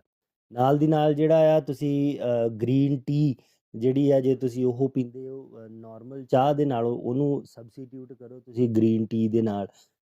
2 ਕੱਪ ਜੇ ਤੁਸੀਂ ਸਵੇਰੇ ਸ਼ਾਮ ਲੈ ਰਹੇ ਹੈਗੇ ਹੋ, ਦੁਪਹਿਰ ਨੂੰ ਜਾਂ ਲੈ ਰਹੇ ਹੈਗੇ ਹੋ ਉਹਦੇ ਨਾਲ ਵੀ ਜਿਹੜੀ ਹੈ ਤੁਹਾਡਾ ਪੇਟ ਜਿਹੜਾ ਉਹ ਸਾਫ਼ ਹੁੰਦਾ। ਸੋ ਇਹ ਹੌਲੀ-ਹੌਲੀ ਚੀਜ਼ਾਂ ਜਿਹੜੀਆਂ ਤੁਹਾਨੂੰ ਕਰਨ ਦੀ ਜ਼ਰੂਰਤ ਹੈ ਐਂਡ ਤੁਸੀਂ ਦੇਖੋਗੇ ਕਿ ਜਦੋਂ ਤੁਸੀਂ ਮਤਲਬ ਸਾਲ 6 ਮਹੀਨੇ ਆਪਾਂ ਗੱਲ ਕਰ ਰਹੇ ਹਾਂ, ਇਟਸ ਨੋਟ ਕਿ ਮੈਂ ਕਹਿ ਰਿਹਾ ਵੀ ਮਹੀਨਾ ਕੁ ਤੁਸੀਂ ਕਰਨਾ ਤੇ ਉੱਥੇ ਤੁਹਾਡੀ ਟ੍ਰੇਨ ਹੋ ਜਾਣੀ ਬੋਡੀ। ਸੋ 1 ਸਾਲ ਜਾਂ 6 ਮਹੀਨੇ ਤੋਂ ਲੈ ਕੇ 1 ਸਾਲ ਤੱਕ ਜਿਹੜਾ ਆ ਤੁਸੀਂ ਲਗਾਤਾਰ ਇਹ ਜਦੋਂ ਚੀਜ਼ ਕਰੋਗੇ ਤਾਂ ਫਿਰ ਬੋਡੀ ਨੇ ਆਪਣੇ ਆਪ ਹੀ ਟ੍ਰੇਨਡ ਹੋ ਜਾਣਾ। ਫਿਰ ਤੁਹਾਨੂੰ ਕੋਈ ਚੀਜ਼ ਦੀ ਜ਼ਰੂਰਤ ਨਹੀਂ ਹੈ, ਕਿਉਂਕਿ ਬੋਡੀ ਨੂੰ ਪਤਾ ਹੈ ਕਿ ਵੀ ਮੈਂ ਸਵੇਰੇ ਵੀ ਟੋਇਲਟ ਸਾਫ਼ ਕਰਨਾ ਆਪਣੇ ਆਪ ਨੂੰ, ਦੁਪਹਿਰੇ ਵੀ ਕਰਨਾ, ਜਾਂ ਜਦੋਂ ਤੁਸੀਂ ਕੁਛ ਖਾਂਦੇ ਹੈਗੇ ਹੋ ਉਹ ਤੋਂ ਬਾਅਦ ਦੇ ਵਿੱਚ, ਹੈ ਨਾ। ਸੋ ਉਹ ਹੌਲੀ-ਹੌਲੀ ਜਿਹੜੀ ਆ ਉਹ ਟ੍ਰੇਨਿੰਗ ਹੁੰਦੀ ਆ ਬੋਡੀ ਦੀ, ਔਰ ਉਹ ਤੁਸੀਂ ਕਰਨਾ ਹੁੰਦਾ ਆਪਣੇ ਆਪ। ਸੋ ਇਹ ਨਾ ਸੋਚੋ ਕਿ ਵੀ ਰਾਈਟ ਵੇ ਜਿਹੜਾ ਅਗਲੇ ਦਿਨ ਤੋਂ ਹੀ ਜਿਹੜਾ ਉਹ ਇੱਦਾਂ ਹੋ ਜਾਣਾ। ਸੋ ਇਹ ਤੁਹਾਨੂੰ ਟ੍ਰੇਨਿੰਗ ਦੀ ਜ਼ਰੂਰਤ ਹੁੰਦੀ ਹੈ, ਤੇ ਜੇ ਤੁਸੀਂ ਉਹਨੂੰ ਕਰੋਗੇ ਸ਼ੁਰੂ ਤੇ ਤਾਂ ਹੀ ਟ੍ਰੇਨ ਹੋਊਗੇ। ਤੇ ਜੇ ਆਪਾਂ ਹੱਥ ਤੇ ਹੱਥ ਧਰ ਕੇ ਬੈਠੇ ਰਹਿਣਾ ਤੇ ਫਿਰ ਤਾਂ ਕੋਈ ਗੱਲ ਨਹੀਂ ਹੈਗੀ। ਹੁਣ ਤੁਸੀਂ ਦੇਖੋ ਕਿ ਆਪਾਂ ਇੱਕ ਵਾਰੀ ਪਹਿਲਾਂ ਦੀ ਗੱਲ ਕੀਤੀ ਸੀਗੀ ਕਿ ਜਿਹੜੇ ਇੱਥੇ ਦਾ ਜਿਹੜੀ ਟੋਇਲਟ ਸੀਟ ਹੈਗੀ ਆ, ਇਹ ਐਕਚੁਅਲੀ ਐਡੀ ਕੋਈ ਵਧੀਆ ਨਹੀਂ ਹੈਗੀ ਬਾਊਲ ਮੂਵਮੈਂਟਸ ਦੇ ਵਾਸਤੇ, ਕਿਉਂਕਿ ਇਹ ਜਿਹੜੀ ਹੈਗੀ ਆ ਇਹ ਅਸੀਂ ਐਜ਼ ਏ ਚੇਅਰ ਦੀ ਤਰ੍ਹਾਂ ਬੈਠੇ ਹੁੰਦੇ ਹਾਂ, ਜਿਹਦੇ ਵਿੱਚ ਕਿ ਉਹ ਕੋਲਨ ਦੇ ਉੱਤੇ ਉਸ ਟਾਈਪ ਦਾ ਪ੍ਰੈਸ਼ਰ ਹੀ ਨਹੀਂ ਪੈਂਦਾ ਹੈਗਾ, ਜਿਹਦੇ ਨਾਲ ਸਾਨੂੰ ਪ੍ਰੋਬਲਮ ਜਿਹੜੀਆਂ ਆਉਂਦੀਆਂ। ਆਈ ਥਿੰਕ ਮੈਂ ਇੱਕ ਵਾਰੀ ਗੱਲ ਕੀਤੀ ਸੀ ਕਿ ਹੁਣ ਕਈ ਤਰ੍ਹਾਂ ਦੇ ਸਟੂਲਸ ਆਉਂਦੇ ਹੈਗੇ ਆ ਜਿਹੜੇ ਕਿ ਤੁਸੀਂ ਇਸਤੇਮਾਲ ਕਰ ਸਕਦੇ ਹੋ।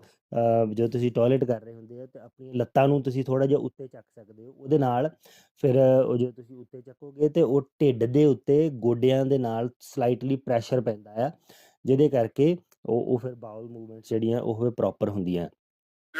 ਸੋ ਉਹ ਸਭ ਤੋਂ ਬੈਸਟ ਜਿਹੜਾ ਆ ਉਹ ਤਾਂ ਹੈ ਤਾਂ ਉਹੀ ਆ, ਜਿਹੜੀ ਪੁਰਾਣੀ ਟੋਇਲਟ ਜਿਹੜੀਆਂ ਸਾਡੀਆਂ ਛੱਡ ਕੇ ਜਿਹੜੀਆਂ ਅਸੀਂ ਆਏ ਆ ਉਹੀ ਆ।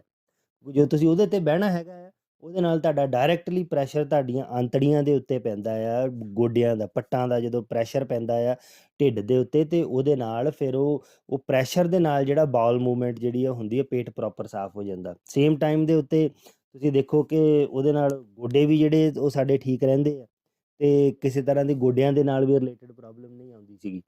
ਪਰ ਉਹ ਹੁਣ ਨਵੇਂ ਜ਼ਮਾਨੇ ਦੇ ਨਾਲ ਅਸੀਂ ਗੋਡੇ ਸਾਰਿਆਂ ਨੇ ਆਪਣੇ ਖਰਾਬ ਹੀ ਇਸੇ ਕਰਕੇ ਕਰ ਲਏ, ਕਿਉਂਕਿ ਹੁਣ ਕੋਈ ਬਹਿੰਦਾ ਹੀ ਹੈ ਨਹੀਂ ਉਸ ਤਰੀਕੇ ਦੇ ਨਾਲ। ਵਿੱਚੋਂ ਨਵੇਂ ਲੱਗ ਜਾਂਦੇ ਤਾਂ ਖਰਾਬ ਕਰ ਲਿਆ ਸੀ।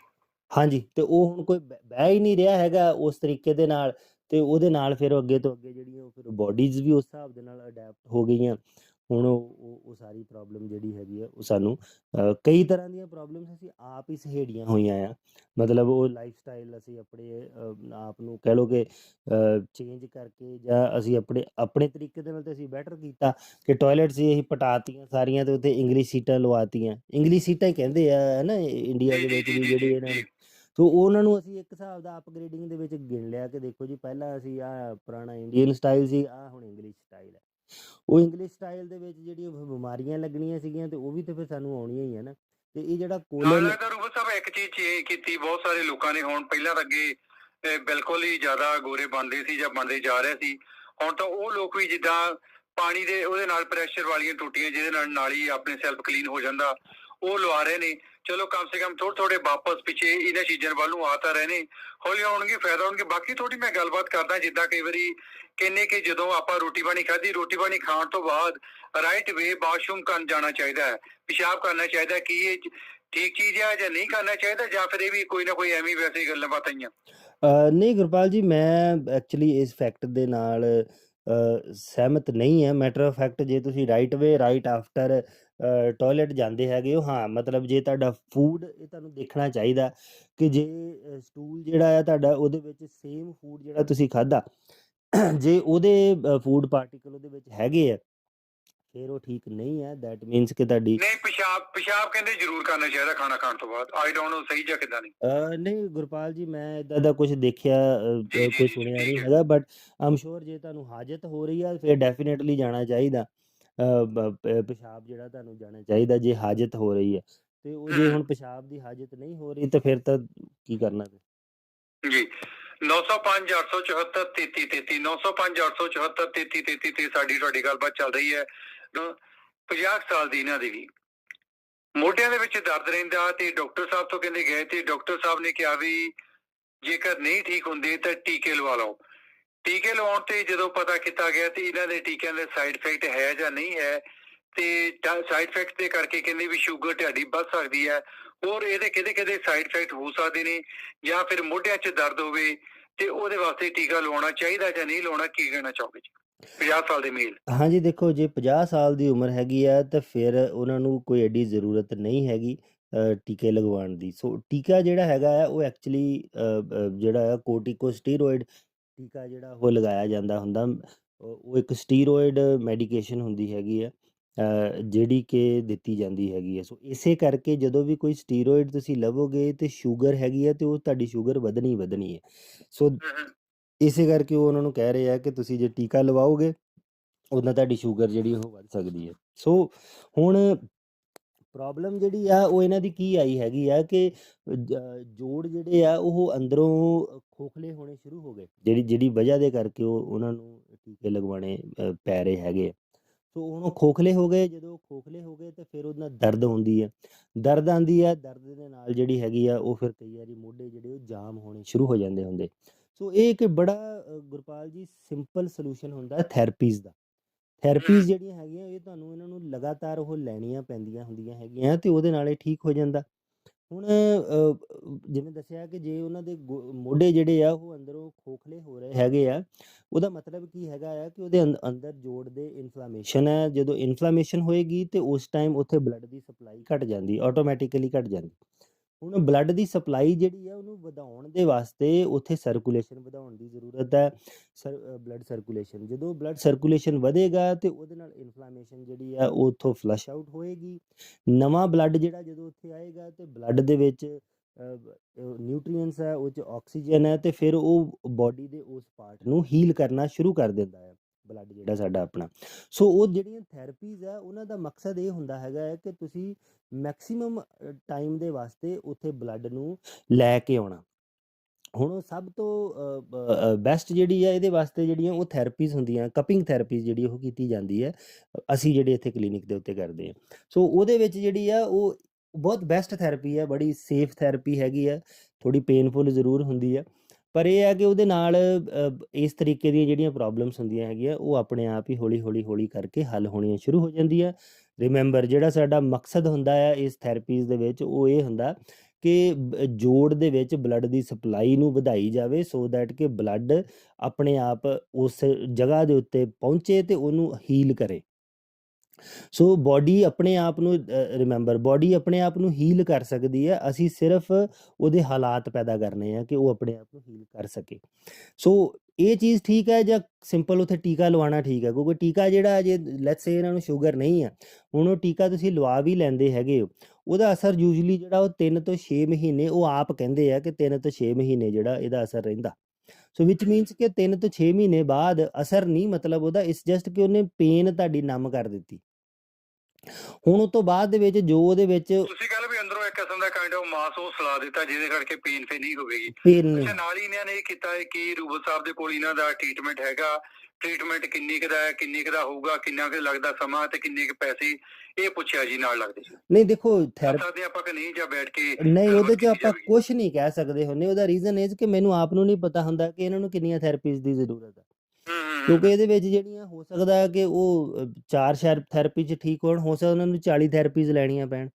ਸੋ ਉਹ ਹਰ ਇੱਕ ਦੀ ਸਿਚੁਏਸ਼ਨ ਵੱਖਰੀ ਹੈਗੀ ਆ, ਹਰ ਇੱਕ ਦਾ ਬਾਡੀ ਦਾ ਹੀਲ ਹੋਣ ਦਾ ਟਾਈਮ ਵੱਖਰਾ ਆ। ਕਈ ਜਿਹੜੇ ਲੋਕ ਹੈਗੇ ਉਹ ਬੜੀ ਜਲਦੀ ਹੀਲ ਹੋ ਜਾਂਦੇ, ਕਈਆਂ ਨੂੰ ਬਹੁਤ ਟਾਈਮ ਲੱਗਦਾ। ਹੁਣ ਇਸ ਕੇਸ ਦੇ ਵਿੱਚ ਇਹਨਾਂ ਨੂੰ ਸ਼ੂਗਰ ਹੈ।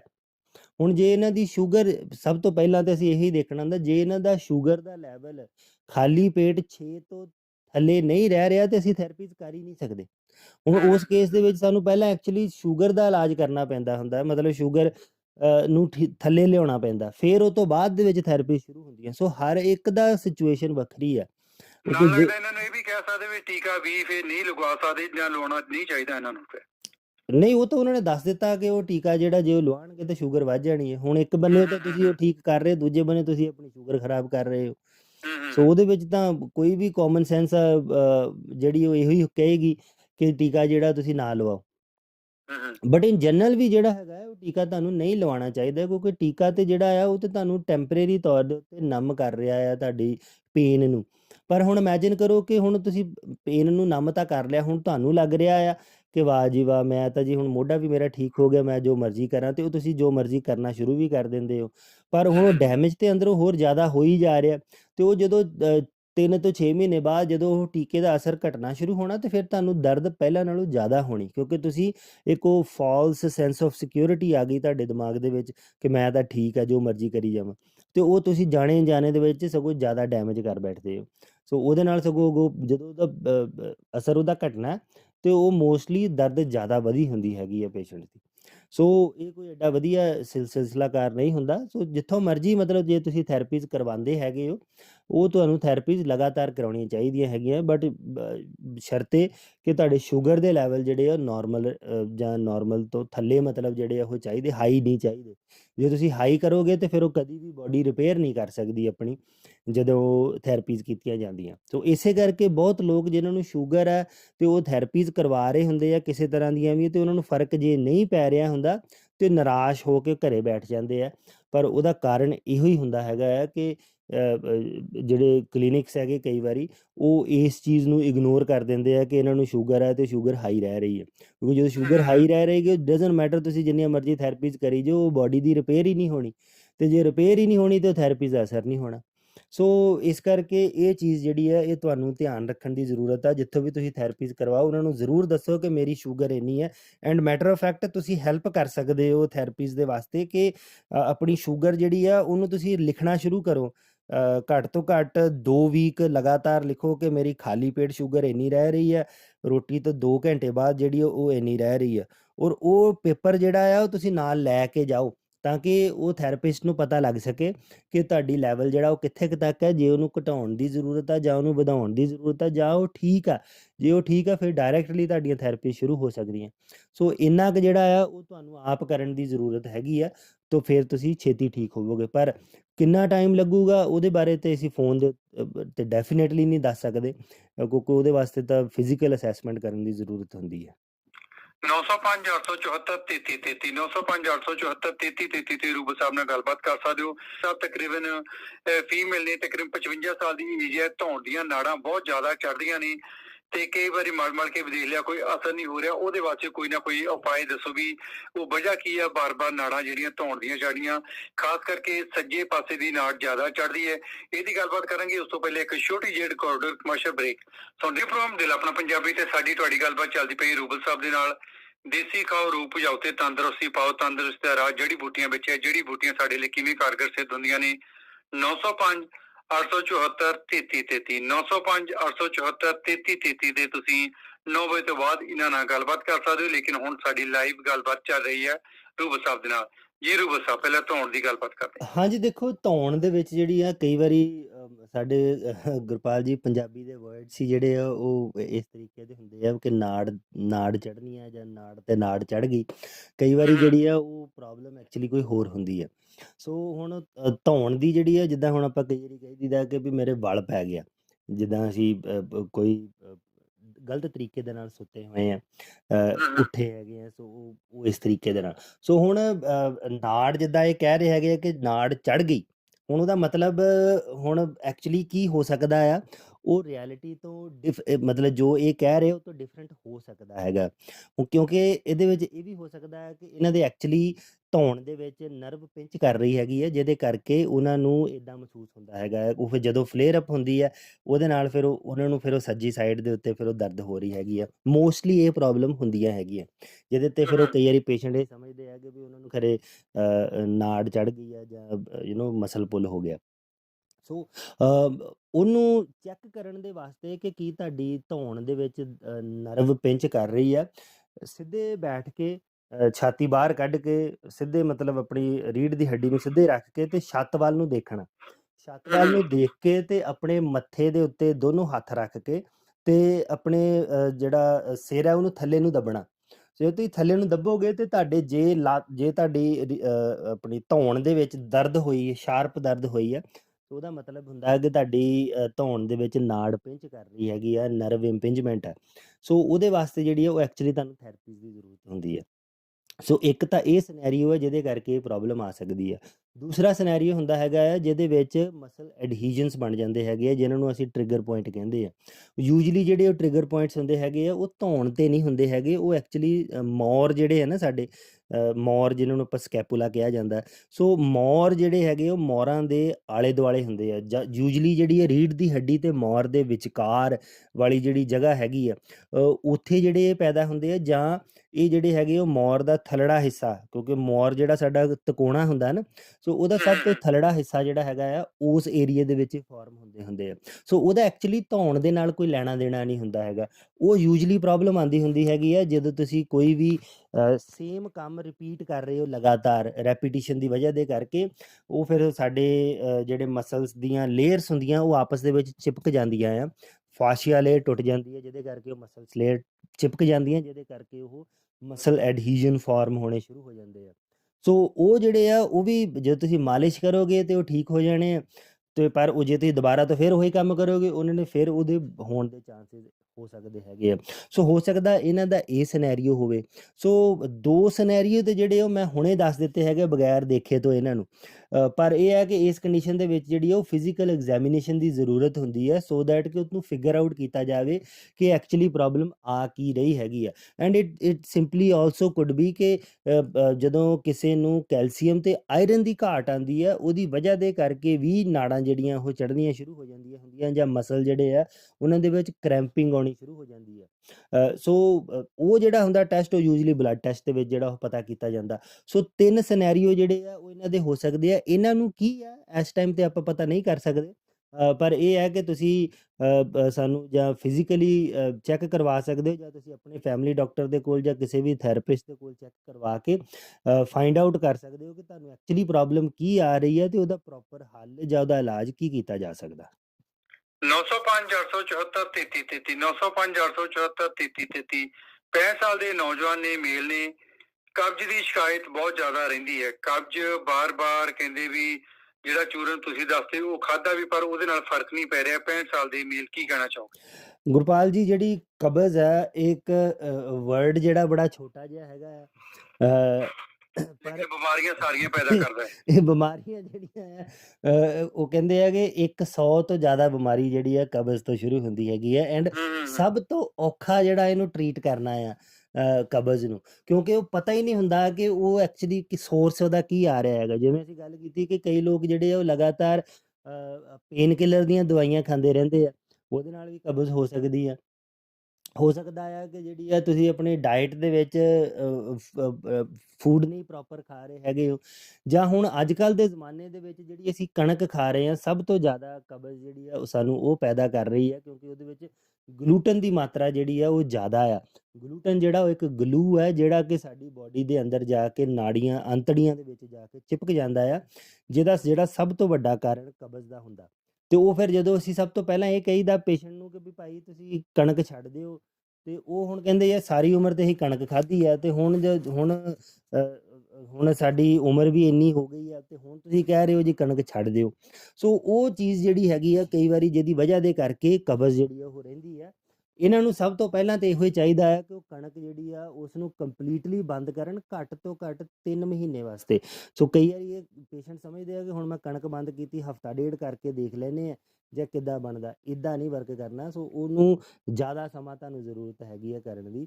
ਸੋ ਜਦੋਂ ਕਣਕ ਨੂੰ ਬੰਦ ਕਰੋ ਕੰਪਲੀਟਲੀ, ਉਹਦੀ ਥਾਂ ਦੇ ਉੱਤੇ ਕੋਈ ਹੋਰ ਤੁਸੀਂ ਖਾ ਸਕਦੇ ਹੈਗੇ ਹੋ। ਆਟੇ ਬਥੇਰੀ ਤਰ੍ਹਾਂ ਦੇ ਹੁਣ ਅੱਜ ਕੱਲ੍ਹ ਆਉਂਦੇ ਆ।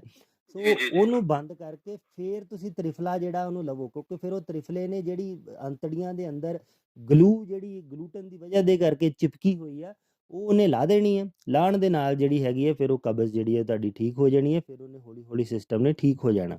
ਸੋ ਇਹ ਇਸ ਤਰੀਕੇ ਦੇ ਨਾਲ ਯੂਜਲੀ ਵਰਕ ਕਰਦੀ ਹੁੰਦੀ ਹੈਗੀ ਆ। ਪਰ ਇਹਦੇ ਵਾਸਤੇ ਤੁਹਾਨੂੰ ਡੈਫੀਨੇਟਲੀ ਕਣਕ ਜਿਹੜੀ ਹੈਗੀ ਉਹਨੂੰ ਛੱਡਣ ਦੀ ਜ਼ਰੂਰਤ ਹੁੰਦੀ ਹੈਗੀ ਆ। ਫਿਰ ਤਲੀਆਂ ਚੀਜ਼ਾਂ ਜਿਹੜੀਆਂ ਉਹ ਤੁਸੀਂ ਬੰਦ ਕਰਨ ਦੀ ਜ਼ਰੂਰਤ ਹੁੰਦੀ ਆ। ਸ਼ਰਾਬ ਜਿਹੜੀ ਜੇ ਤੁਸੀਂ ਪੀ ਰਹੇ ਹੈਗੇ ਹੋ ਉਹਨੂੰ ਬੰਦ ਕਰਨ ਦੀ ਜ਼ਰੂਰਤ ਹੁੰਦੀ ਹੈਗੀ ਆ।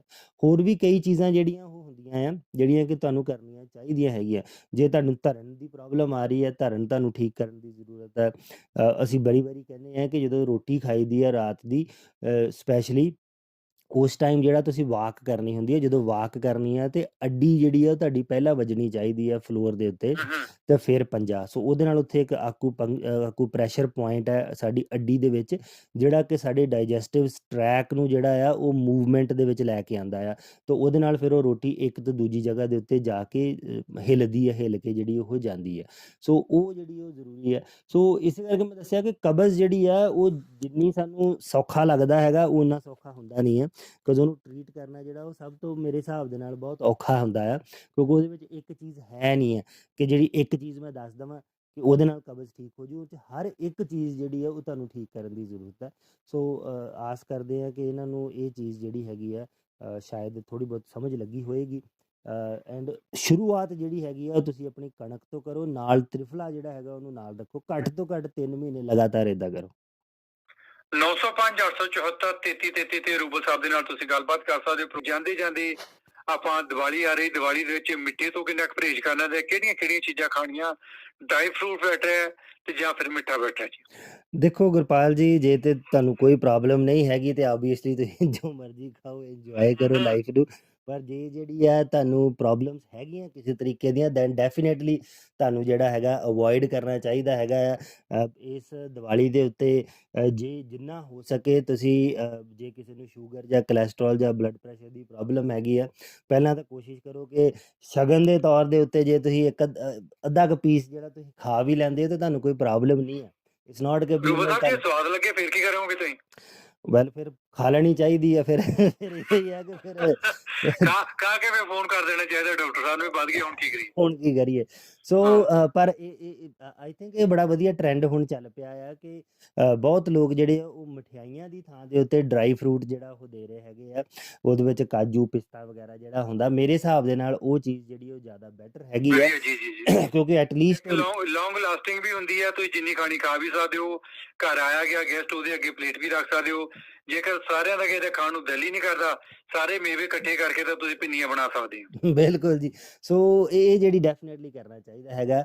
ਗੁਰਪਾਲ ਜੀ ਐਟ ਦੀ ਐਂਡ ਹੁਣ ਸਿਆਲ ਜਿਹੜਾ ਉਹ ਜਿਵੇਂ ਸਾਰਿਆਂ ਨੂੰ ਪਤਾ ਕਿ ਸ਼ੁਰੂ ਹੋ ਰਿਹਾ, ਐਂਡ ਜਦੋਂ ਵੀ ਤੁਸੀਂ ਬਾਹਰ ਨਿਕਲਣਾ ਹੈਗਾ, ਮੇਕ ਸ਼ੋਰ ਕਿ ਮਫਲਰ ਜਿਹੜਾ ਆ ਉਹ ਤੁਹਾਡੇ ਗਲੇ ਦੇ ਵਿੱਚ ਜਿਹੜਾ ਉਹ ਹੋਵੇ, ਜਾਂ ਗਲੇ ਨੂੰ ਤੁਸੀਂ ਢੱਕ ਕੇ ਬਾਹਰ ਨਿਕਲੋ, ਕਿਉਂਕਿ ਇਹ ਜਿਹੜੀ ਸਾਡੀ ਗਲੇ ਦੀ ਘਿੰਡੀ ਹੈ ਉਹਨੂੰ ਜਿਹੜਾ ਆ ਉਹ ਸਾਨੂੰ ਪ੍ਰੋਟੈਕਟ ਕਰਨ ਦੀ ਜ਼ਰੂਰਤ ਹੁੰਦੀ ਹੈ, ਕਿਉਂਕਿ ਜੇ ਨਹੀਂ ਕਰਾਂਗੇ ਤਾਂ ਫਿਰ ਉਹ ਸਾਨੂੰ ਖੰਘ ਖਾਂਸੀ ਜਿਹੜੀ ਆ ਉਹ ਲੱਗ ਸਕਦੀ ਹੈਗੀ ਆ।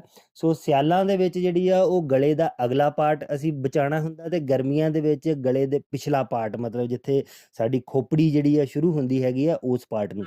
ਸੋ ਜਸਟ ਇੰਨੀ ਕੁ ਚੀਜ਼ ਜਿਹੜੀ ਹੈਗੀ ਉਹ ਦਿਮਾਗ 'ਚ ਰੱਖੋ, ਇੱਕ ਫਾਰਮੂਲਾ। ਸਿਆਲ ਜਿਹੜੇ ਆ ਹੁਣ ਸ਼ੁਰੂ ਹੋ ਗਏ ਆ ਤੇ ਆਪਣੀ ਗਲੇ ਨੂੰ ਜਿਹੜਾ ਉਹਨੂੰ ਬਚਾ ਕੇ ਰੱਖੋ, ਉਹਦੇ ਨਾਲ ਤੁਹਾਨੂੰ ਖੰਘ ਖਾਂਸੀ ਜਿਹੜੀ ਹੈਗੀ ਆ ਉਹ ਨਹੀਂ ਹੋਏਗੀ। ਇਸ ਦੇ ਨਾਲ ਹੀ ਤੁਸੀਂ ਮਾਫਰਲ ਦੀ ਤੁਸੀਂ ਗੱਲਬਾਤ ਕੀਤੀ ਤਾਂ ਮਾਫਰਲ ਹੁਣ ਕੇਜਰੀਵਾਲ ਸਾਹਿਬ ਵੀ ਪੰਜਾਬ ਦੇ ਵਿੱਚ ਚੱਕਰ ਲਾਉਣੇ ਸ਼ੁਰੂ ਹੋ ਗਏ ਨੇ। ਮਾਫਰਲ ਮੈਨ ਉਹਨੂੰ ਕਿਹਾ ਜਾਂਦਾ ਸੀ ਅੱਗੇ, ਤੇ ਆਦਮੀ ਕਰਦੇ ਕਾਫੀ ਨੇਤਾ ਲੋਕ ਹੁਣ ਘਰਾਂ ਵਿੱਚ ਆਉਣਗੇ, ਪਿੰਡਾਂ ਵਿੱਚ ਪਹਿਨਗੇ ਤੇ ਰਾਜਨੀਤੀ ਭਖੇਗੀ। ਅਗਲੇ ਪਲ ਵਿੱਚ ਆਪਾਂ ਉਹਨਾਂ ਚੀਜ਼ਾਂ ਦੀ ਗੱਲਬਾਤ ਕਰਾਂਗੇ ਜੀ ਰੂਬਲ ਸਾਹਿਬ। ਜੀ ਬਿਲਕੁਲ ਜੀ, ਬਿਲਕੁਲ ਗੁਰਪਾਲ ਜੀ, ਬਹੁਤ ਬਹੁਤ ਸ਼ੁਕਰੀਆ। ਗੱਲਾਂ ਬਾਤਾਂ ਦਾ ਸਿਲਸਿਲਾ ਅਸੀਂ ਇਸੇ ਤਰੀਕ ਦੇ ਨਾਲ ਹੀ ਅਗਲੇ ਵੀਕ ਵੀ ਜਾਰੀ ਰੱਖਾਂਗੇ। ਬਹੁਤ ਬਹੁਤ ਸ਼ੁਕਰੀਆ। ਸਤਿ ਸ਼੍ਰੀ ਅਕਾਲ ਜੀ। ਸਤਿ ਸ਼੍ਰੀ ਅਕਾਲ ਜੀ। ਇਹ ਸਨ